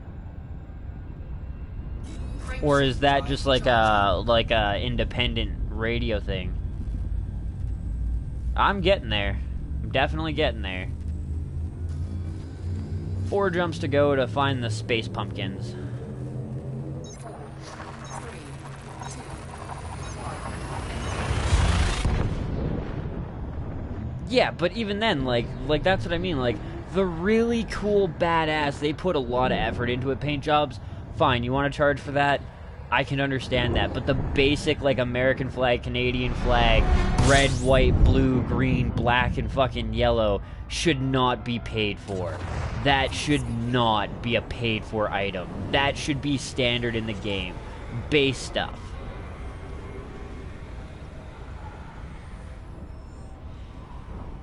Yeah, exactly. Disengaged. Oh, that's fucking sweet. Do you have to be near Lav to hear the radio, or can you get it anywhere? Frameshift drive charging. Do you just have to, like, target it once, or I'm unaware of how to actually get connected to this shit.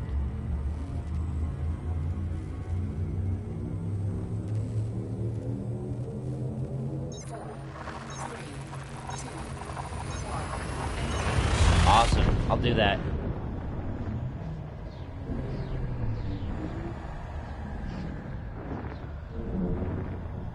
Just friend the guy and oh, fucking sweet.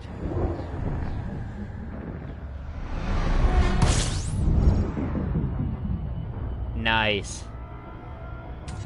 Yeah, I wasn't sure if it was like a third-party plugin, just like a clan of people that have role-played it to the extremes and kept going for a couple of years, but that is fucking cool, and I will definitely be checking that out. Same with the Planetary Nebula.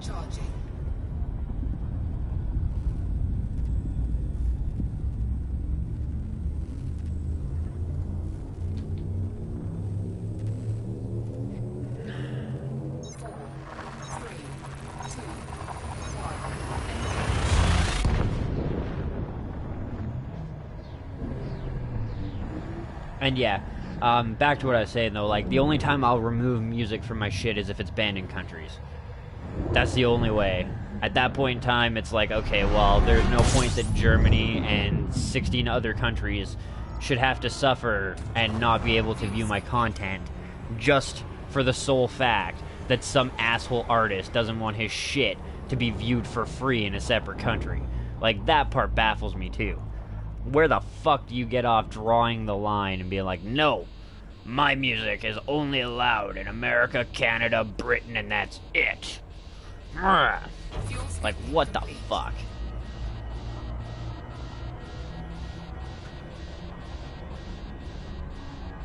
One jump away. Frameshift drive charging.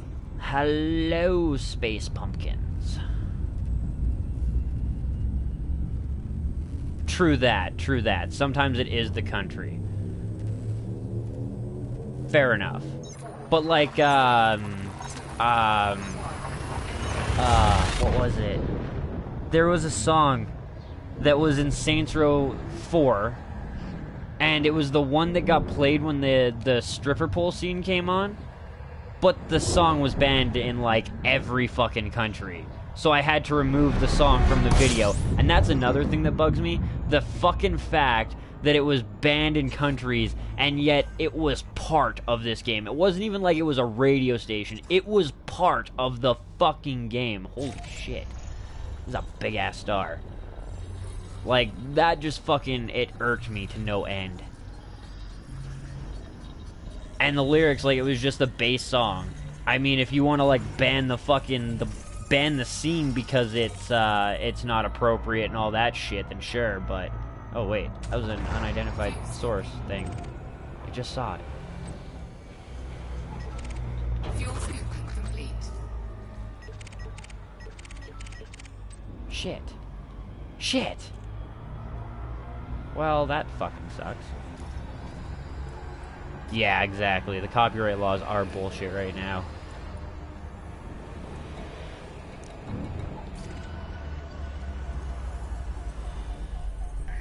Scannerized. Oh, that looks sick, though. I imagine it'll look better even when we get further away. Yeah. And you know what? Like, that's another one of the things that fucking irks me about people. I am fine with people having cash. I don't care if you want to have cash. That's all fine and dandy. By all means, I support that. But you got to keep the money flowing. If you don't keep the money flowing, then the whole fucking economy just comes to a grinding goddamn halt.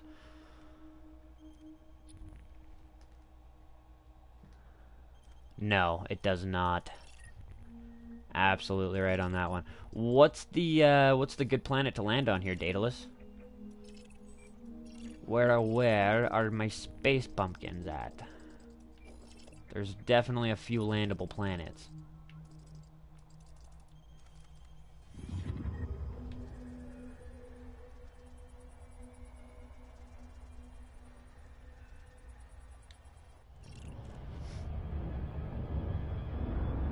Near the settlement. Only the inhabited. Ah, okay. Gotcha. So, this planet.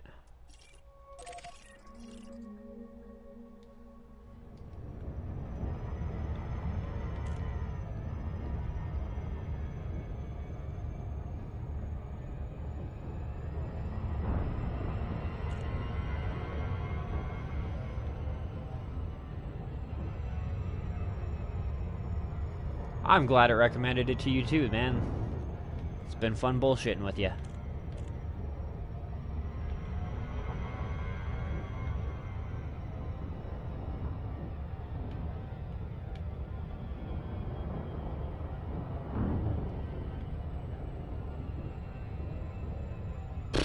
Although I won't even lie, I'm just kind of glad YouTube is recommending my stuff to people. That's cool. And I have noticed that a lot more of my my views have been coming more from the YouTube side than the PlayStation side, which I'm also fine with.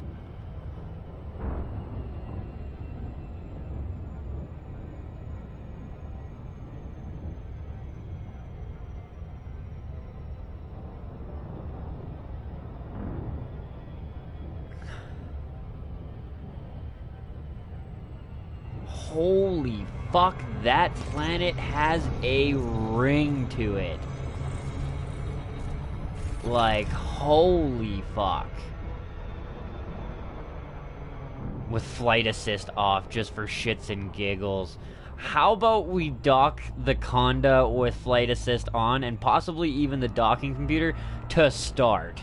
Because if we die because I can't fly with flight assist off and it shoots us all the way back fucking 30 jumps away, I might have a hernia. It's a sun with rings? What? No. Is that a protoplanetary disk? Well, I mean, I guess it is a failed fucking star, brown dwarf.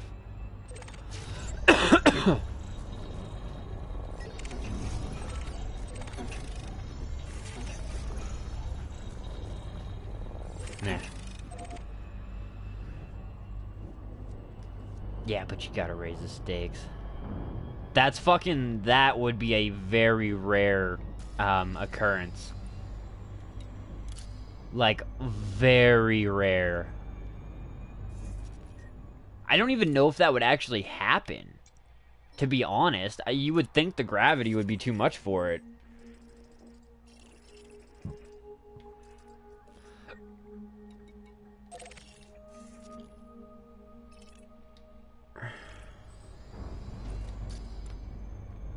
Well, there's like gas giants with rings, but stars, like failed stars with rings, are a lot less common, if for no other reason than the amount of heat being released from the failed star is enough to blow a lot of that particulate matter away. Many brown dwarves have their own stellar winds.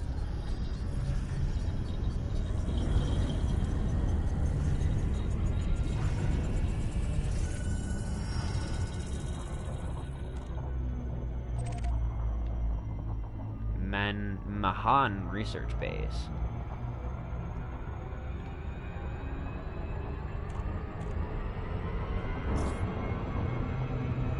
Yeah, this game for sure.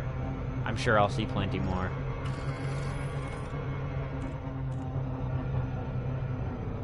Orbital flight engaged. I don't actually have to land at the base. I just have to land, like, near it with inhabitable zones, or...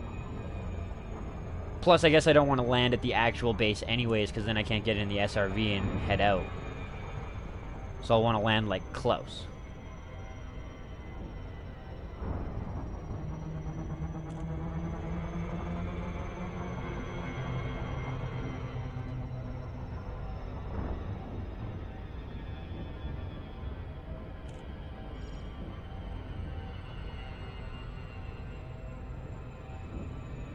True that. I feel like I kind of want to keep my exploration data just for the chick that needs it.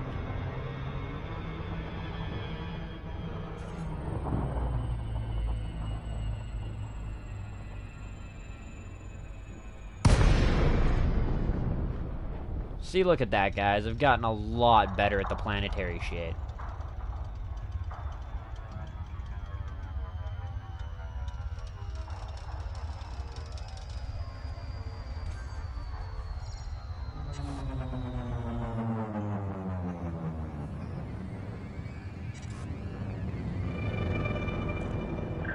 Oh shit. Lacey Kilo Uniform Sierra.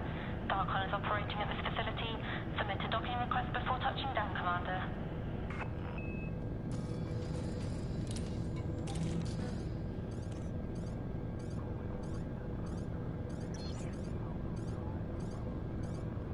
Well, I gotta say, I think the flight assist off on this thing wouldn't be quite as bad.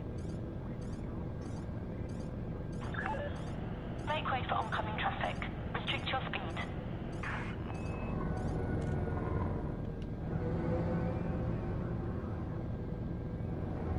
Oh, that's 11 right there. Damn, never mind.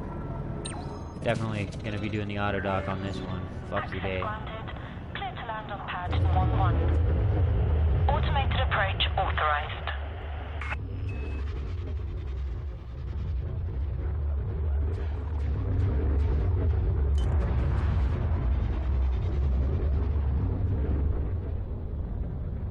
Landing gear deployed.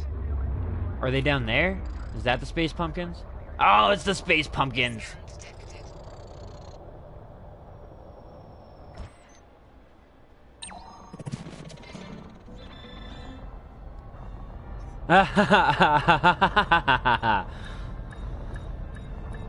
That's great, Caster.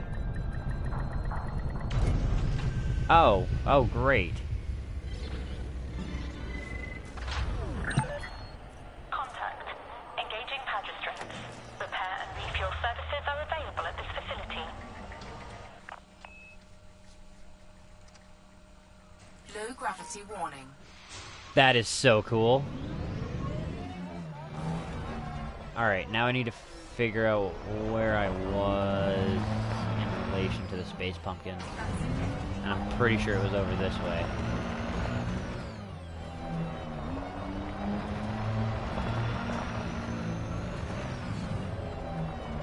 Oh man, that looks fucking cool in its own right too. Ah, fuck. You can get some gangster screenshots in this. Like, so good.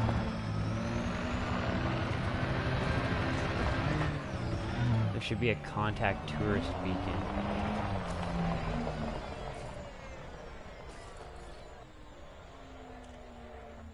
Goliath, Sentry Scammer, Guardians.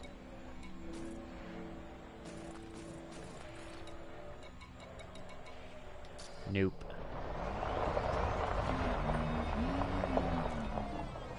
Fair enough. I will go turret cam though, just because I like the over-the-top fucking view thing.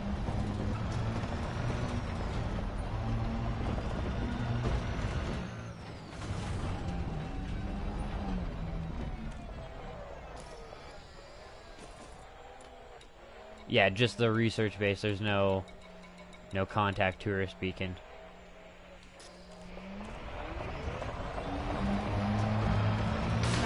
Ah, fucking little ass rocks.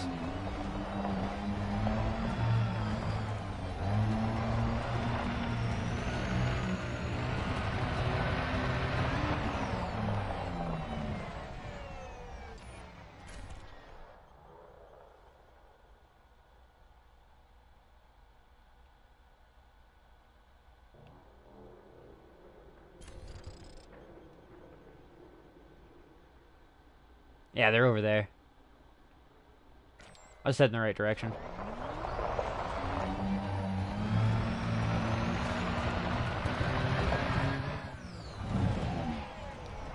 Triple check, but I'm almost positive I'm heading in the right direction.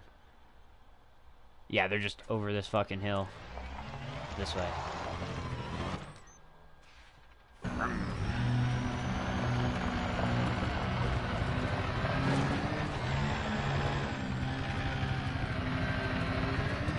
Space pumpkins!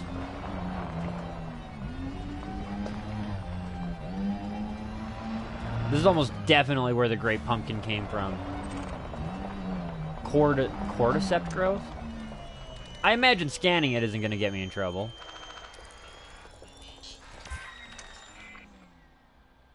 Nothing? Really? You're not going to give me no information on it? That's fucking kind of lame. But yeah, fucking right. Gigantic, evil-looking space pumpkins.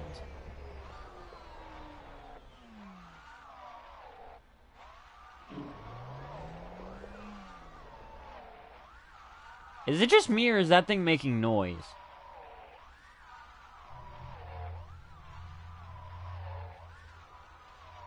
Fair enough. No shooting here. Giant space pumpkins, apparently. I wouldn't even be surprised if this is like Thorgold shit. Maybe this is how they're born.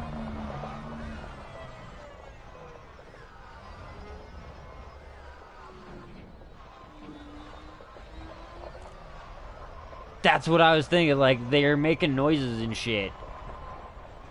I wouldn't say that they're alive, but maybe this is where the Thorgolds, like, laid their eggs.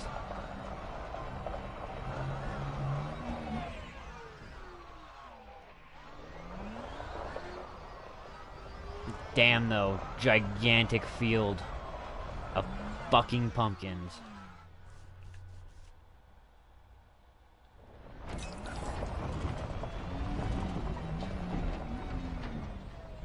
Alright. Get that e-brake going. Cycle the camera again. Ah, I didn't stay cinematic.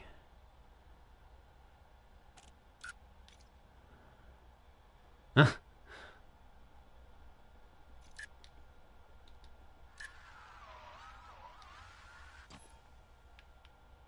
Fair enough, that could be from the scanner, yeah, because I'm not hearing anything from here either.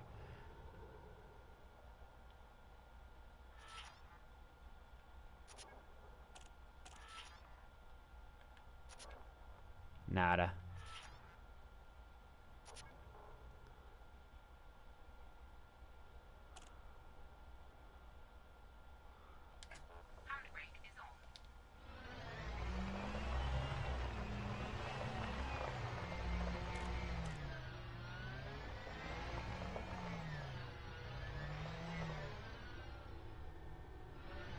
Back it up just a little bit. There we go. That should be good. Handbrake it.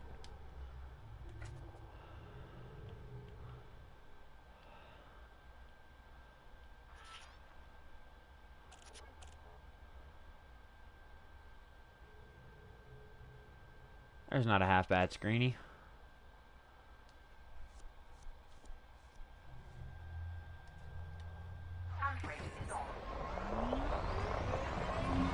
That is fucking cool, though.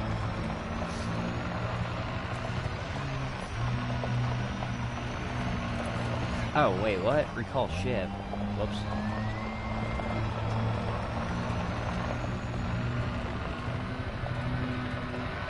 I guess I wasn't close enough for docking.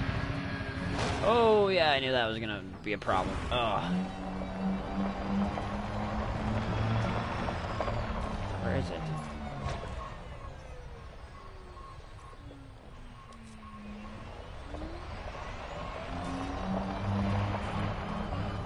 Proceed to the boarding point. Here goes my ship, it looks like. No, that's blue. It's not purple.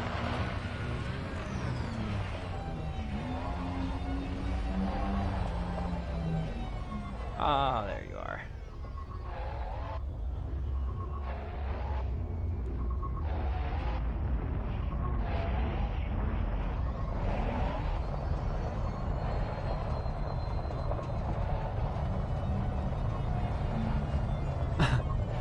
so much bigger than any other ship that I've docked an SRV into. Like that shadow that gets cast, though. That's a cool view. I'm kind of glad I did it this way. There it is. Such a tiny ass little fucking hatch up here. Oh.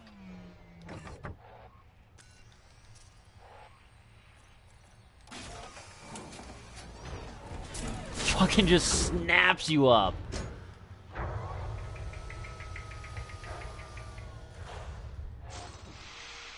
Like, seriously, tiniest little fucking cargo scoop thing, and it's like so high up.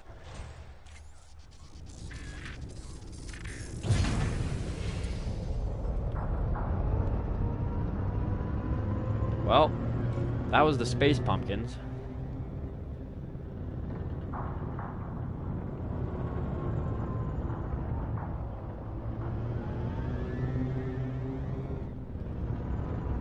Shoot at it with the ship and just fucking annihilate all of them. It is fucking sexy. It's my luxury space yacht. Frameshift drive charging. Ready to engage. Hey man, don't just thank me, thank Daedalus. I had no idea they existed either. 3, 2, 1, engage. I legit thought Daedalus was just joking around when he was telling me to go find the space pumpkins. And then he mentioned it again, and I was like, well, I've got to do a little bit of checking up on this shit now.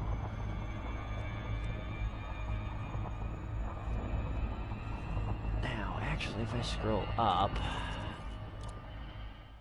You also mentioned that there was another place you wanted me to check out before we end the episode. BD plus 30.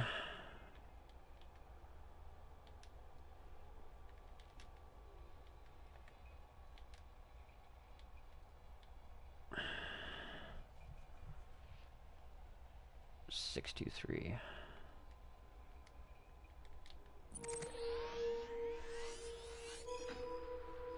Not far away at all.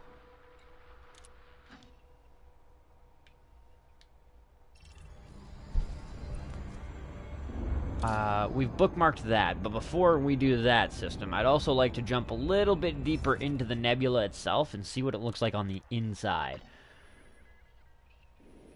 That California, the one that I was going to, was like in the fucking cloud.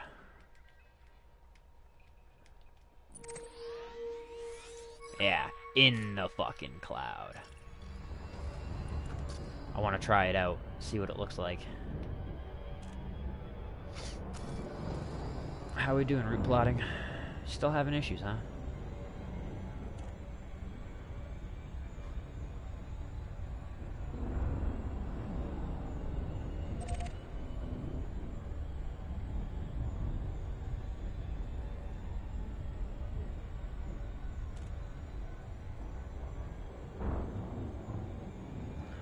Alright, bro, no problems, and, the luxury, like, yeah, I've been inside, courier. I think an Imperial courier, because it's like courier, and then courier something cutter? Something like that. Anyways, I got into, like, the small cargo one, essentially, as a multi-crew, and it was beautiful inside. And it looked pretty sexy on the outside. I wish the cutter was a little bit more looking like it was meant for combat, but I understand that it's not like a super hardcore combat vessel, so it's not really, like, it's not necessary for it to look like that.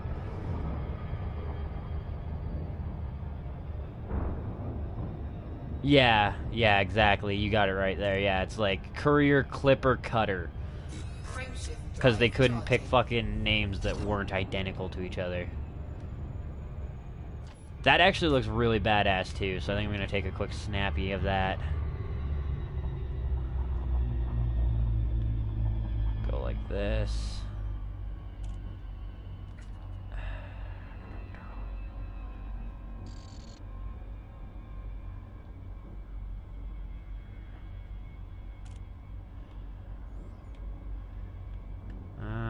see if I can.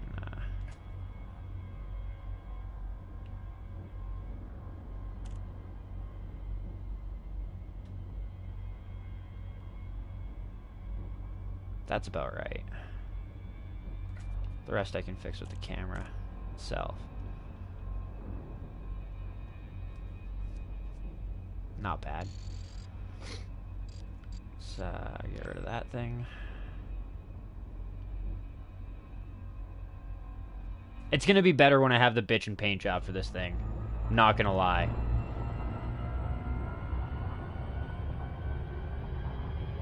Imperial Eagle, yeah. No multi-crew. Honestly, I gotta say, I like the Imperial Fighter even more than the fucking Eagle right now. Especially with the amount of maneuverability you get in that fighter. Like, it's fucking crazy. 3 jumps. So yeah, we'll do the 3 jumps to here, check this out. We'll check out that other nebula that Daedalus was talking about, and then we'll call it an episode.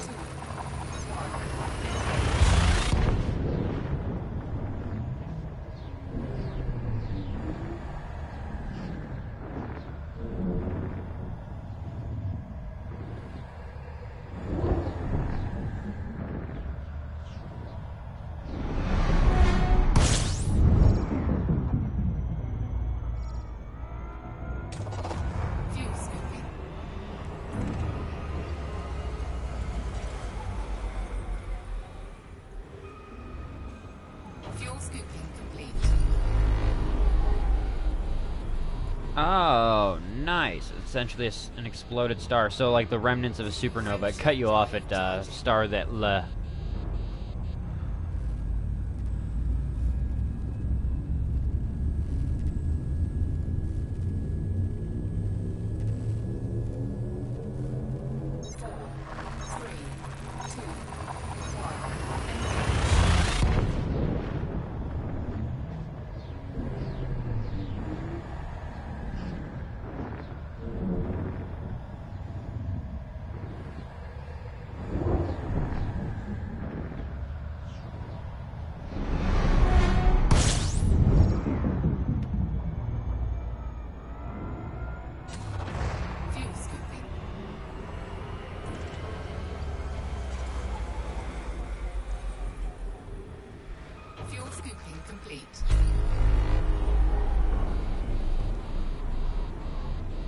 Nebula's getting much bigger now. Covering a vast majority of the sky.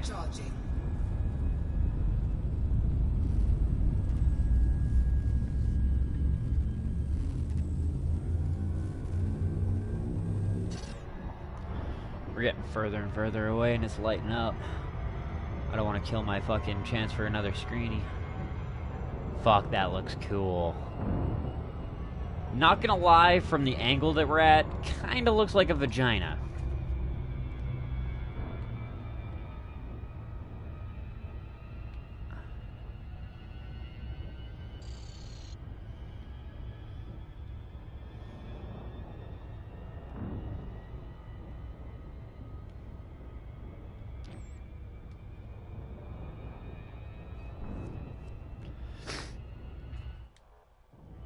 Frameshift drive charging.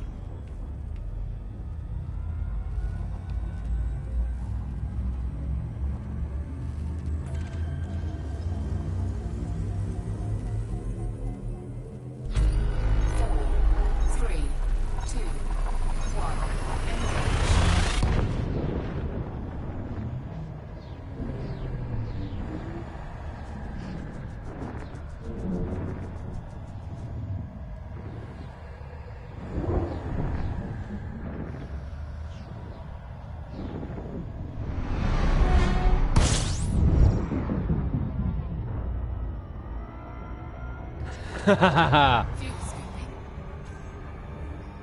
Fuel scoop disengaged. You'd need a lot more than a condom, man.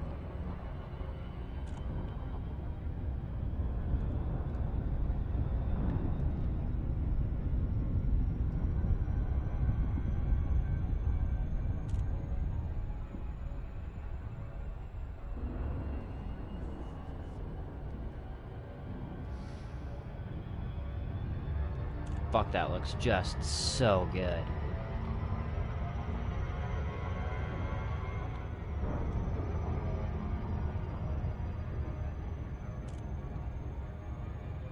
So good.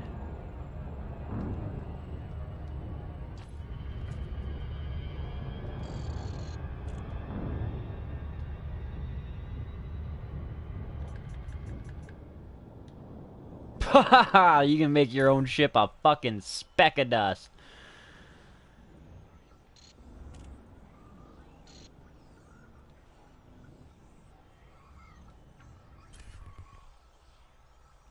Oh man, that is so cool.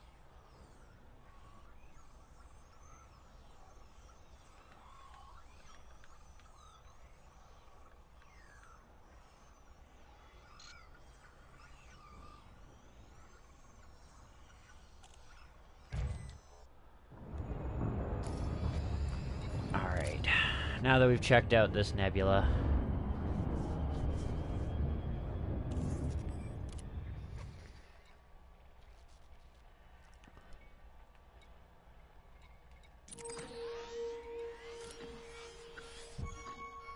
plot our route over here.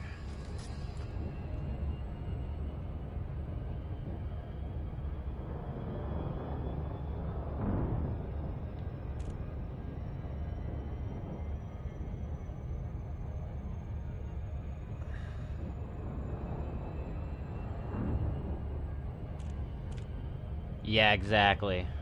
I still also want to try and find one of the alien megastructures. Unless we've already found one, if that's like the alien bases, but I think the alien megastructures are different, are they not? Frameshift drive charging. So cool.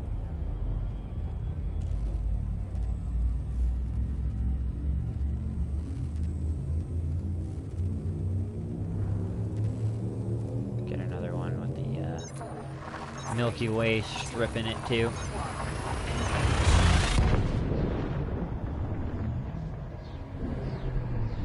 But yeah, I believe like an alien megastructure is supposed to be like a Dyson sphere or whatever. And I definitely would like to see one of those.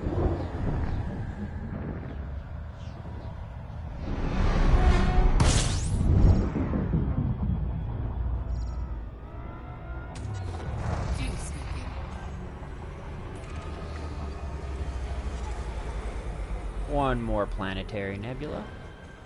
Or, I guess, supernova remnant. Fuel scoop disengaged. Frameshift drive charging.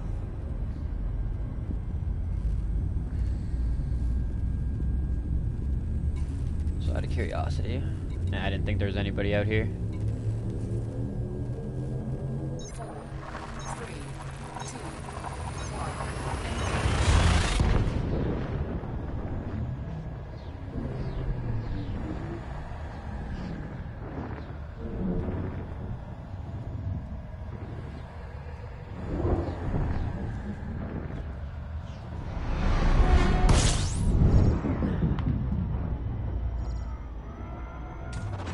Fuel scooping.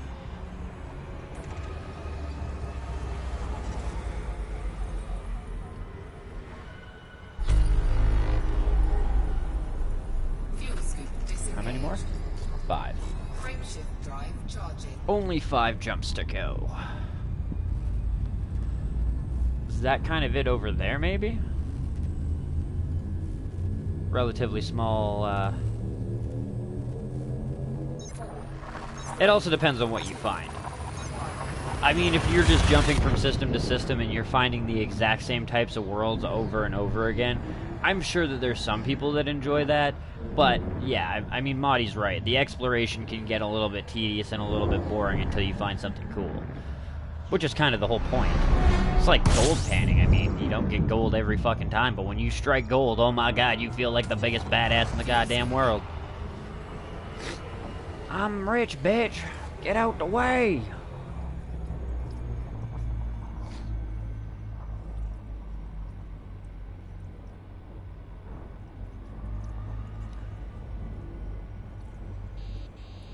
Yeah, exactly. And well, and I like I said, a lot of it I'm sure has to do with what you're discovering. Daedalus, I believe yesterday when we discovered the system, just on the way yeah, it was yesterday because it was on the way to buy the Conda, and on the way we ended up coming across a system with 2 neutron stars and the white dwarf that was a fake neutron star, and it was all like close to this other star and shit like that. And he was saying that he was like, you know, I find it kind of funny that you're exploring, or sorry, you're not exploring and you're finding this shit, and I've been exploring for like an hour and I found fuck all.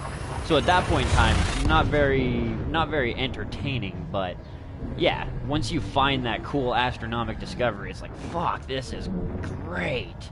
Plus, visually, it's appealing. Nebulas and shit like that is very visually appealing.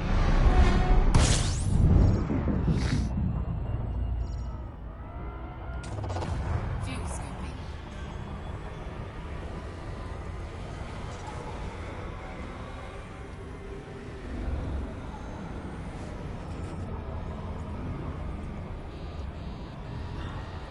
Fuel scooping complete.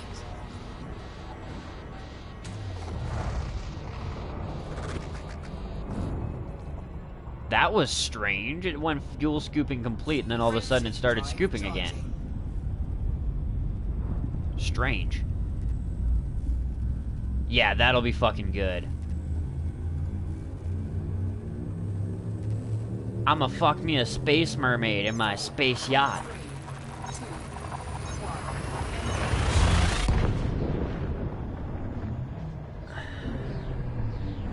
I'ma find me Avatar, you know?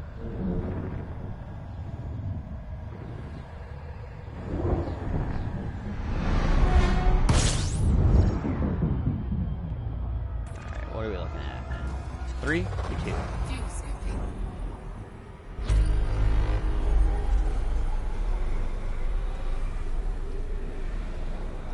A little close for comfort.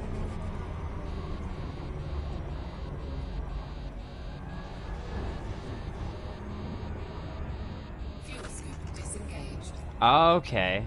See, I've never actually seen the top bar go down at all. And I've never actually had it, like, stop fuel scooping then pick back up. That's a new one for me.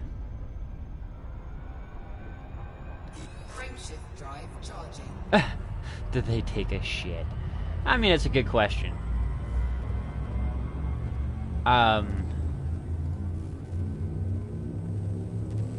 Yeah, exploration is cool. It's got some interesting features to it.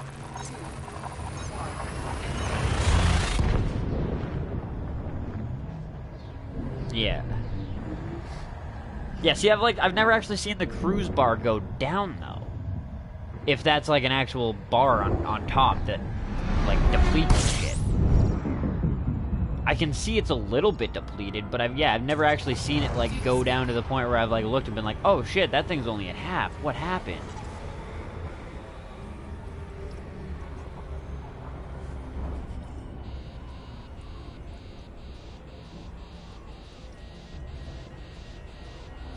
Oh, fuck, that's cool.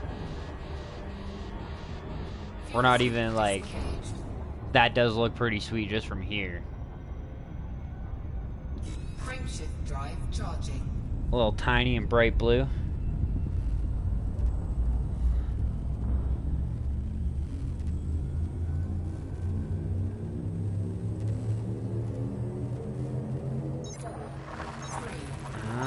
Okay, fair enough. Okay. Yeah, see, like I said, I've never actually seen it, like, deplete. Just never noticed it, I guess. The part that I liked about Avatar is it's like one of the first movies where we're the fucking invaders, and I truly feel like if we get our hands on some crazy, you know, space-faring tech, we will totally Avatar some poor race.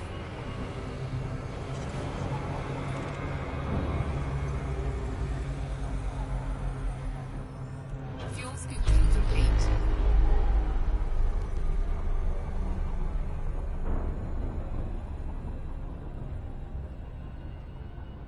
I'm blue, dabba dee dabba die. With a blue house and a blue window and a blue dog.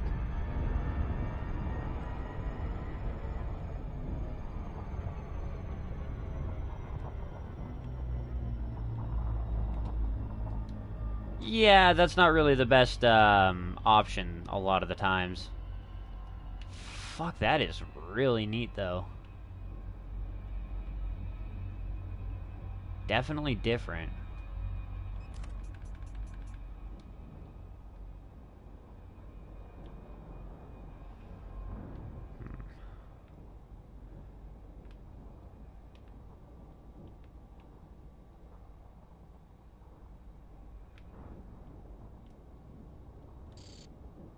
There we go, and then it's what, right? 3 for ship controls.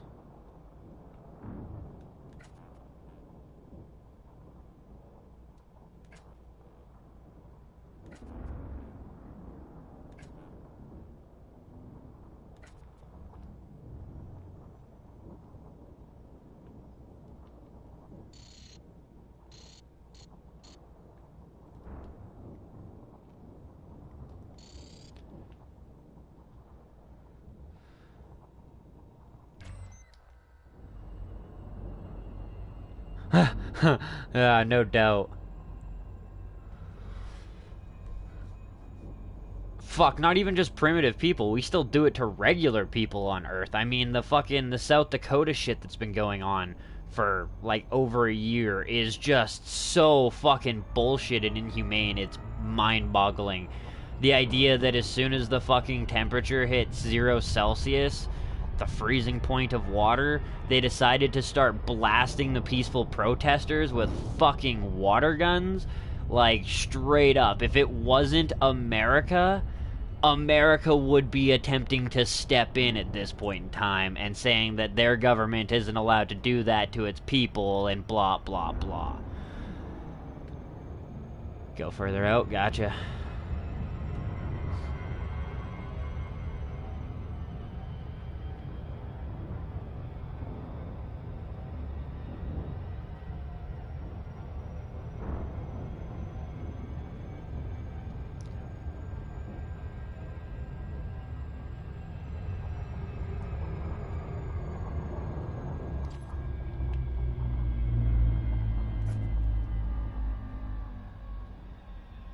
Crazy.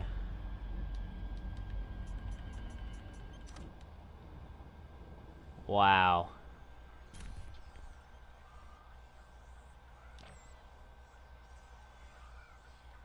The space horn.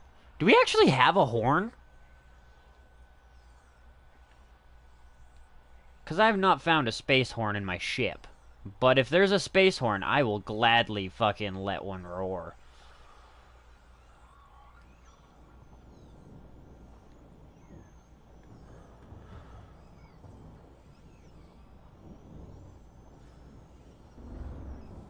Oh, D-scanner.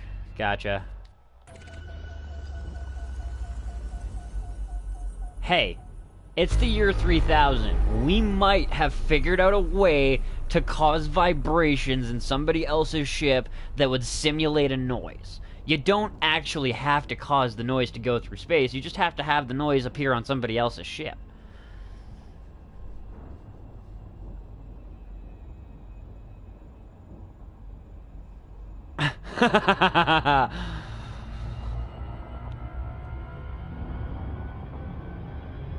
Yeah, I know, beautiful fucking place out here. Like, that's craziness.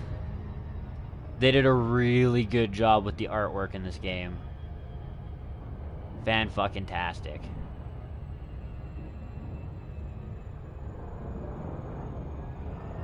It's called projectile weapons.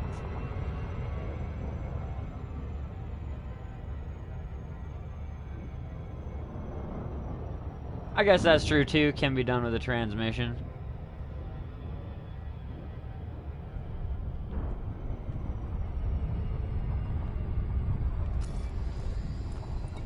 Little Blue.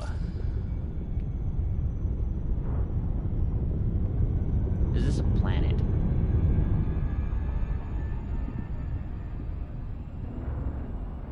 Oh, I bet.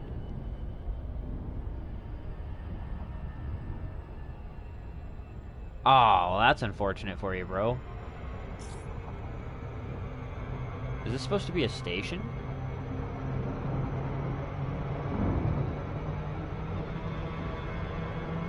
the fuck is little blue supposed to be?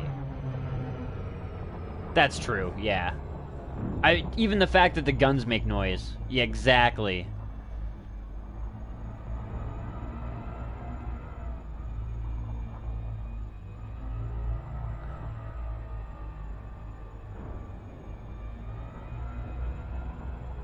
But yeah, what the fuck is this little blue shit? Blue's Clues. Elite Lore Yo. Oh, okay. I'm down for some fucking lore.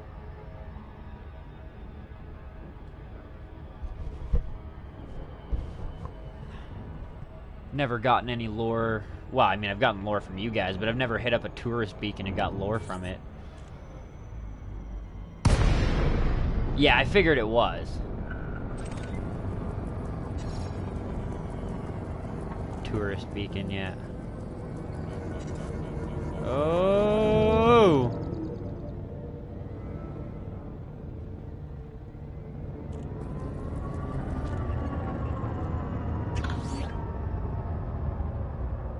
Tourist beacon data downloaded. How do I access it? Is it in here? Little blue. Really? Commander Tadale considers this their favorite little one system nebula.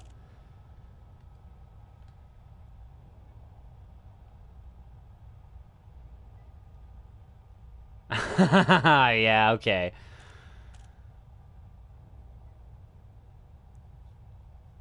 Enjoy the Andromeda, dude.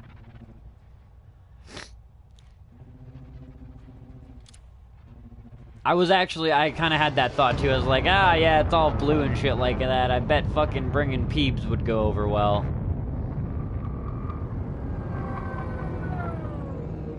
Yeah.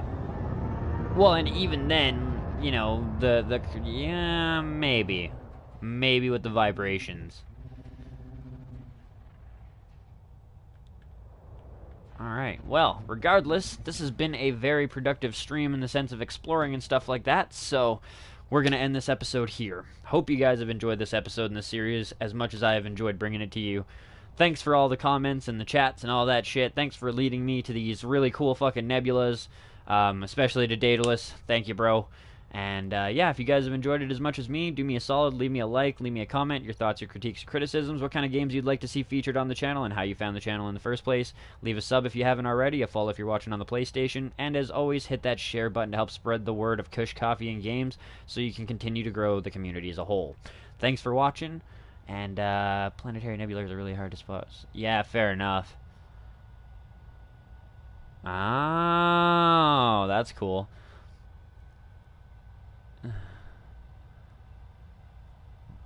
Oh, dude, in the 1300s, the memes are going to get ridiculous because they're going to be like VR memes.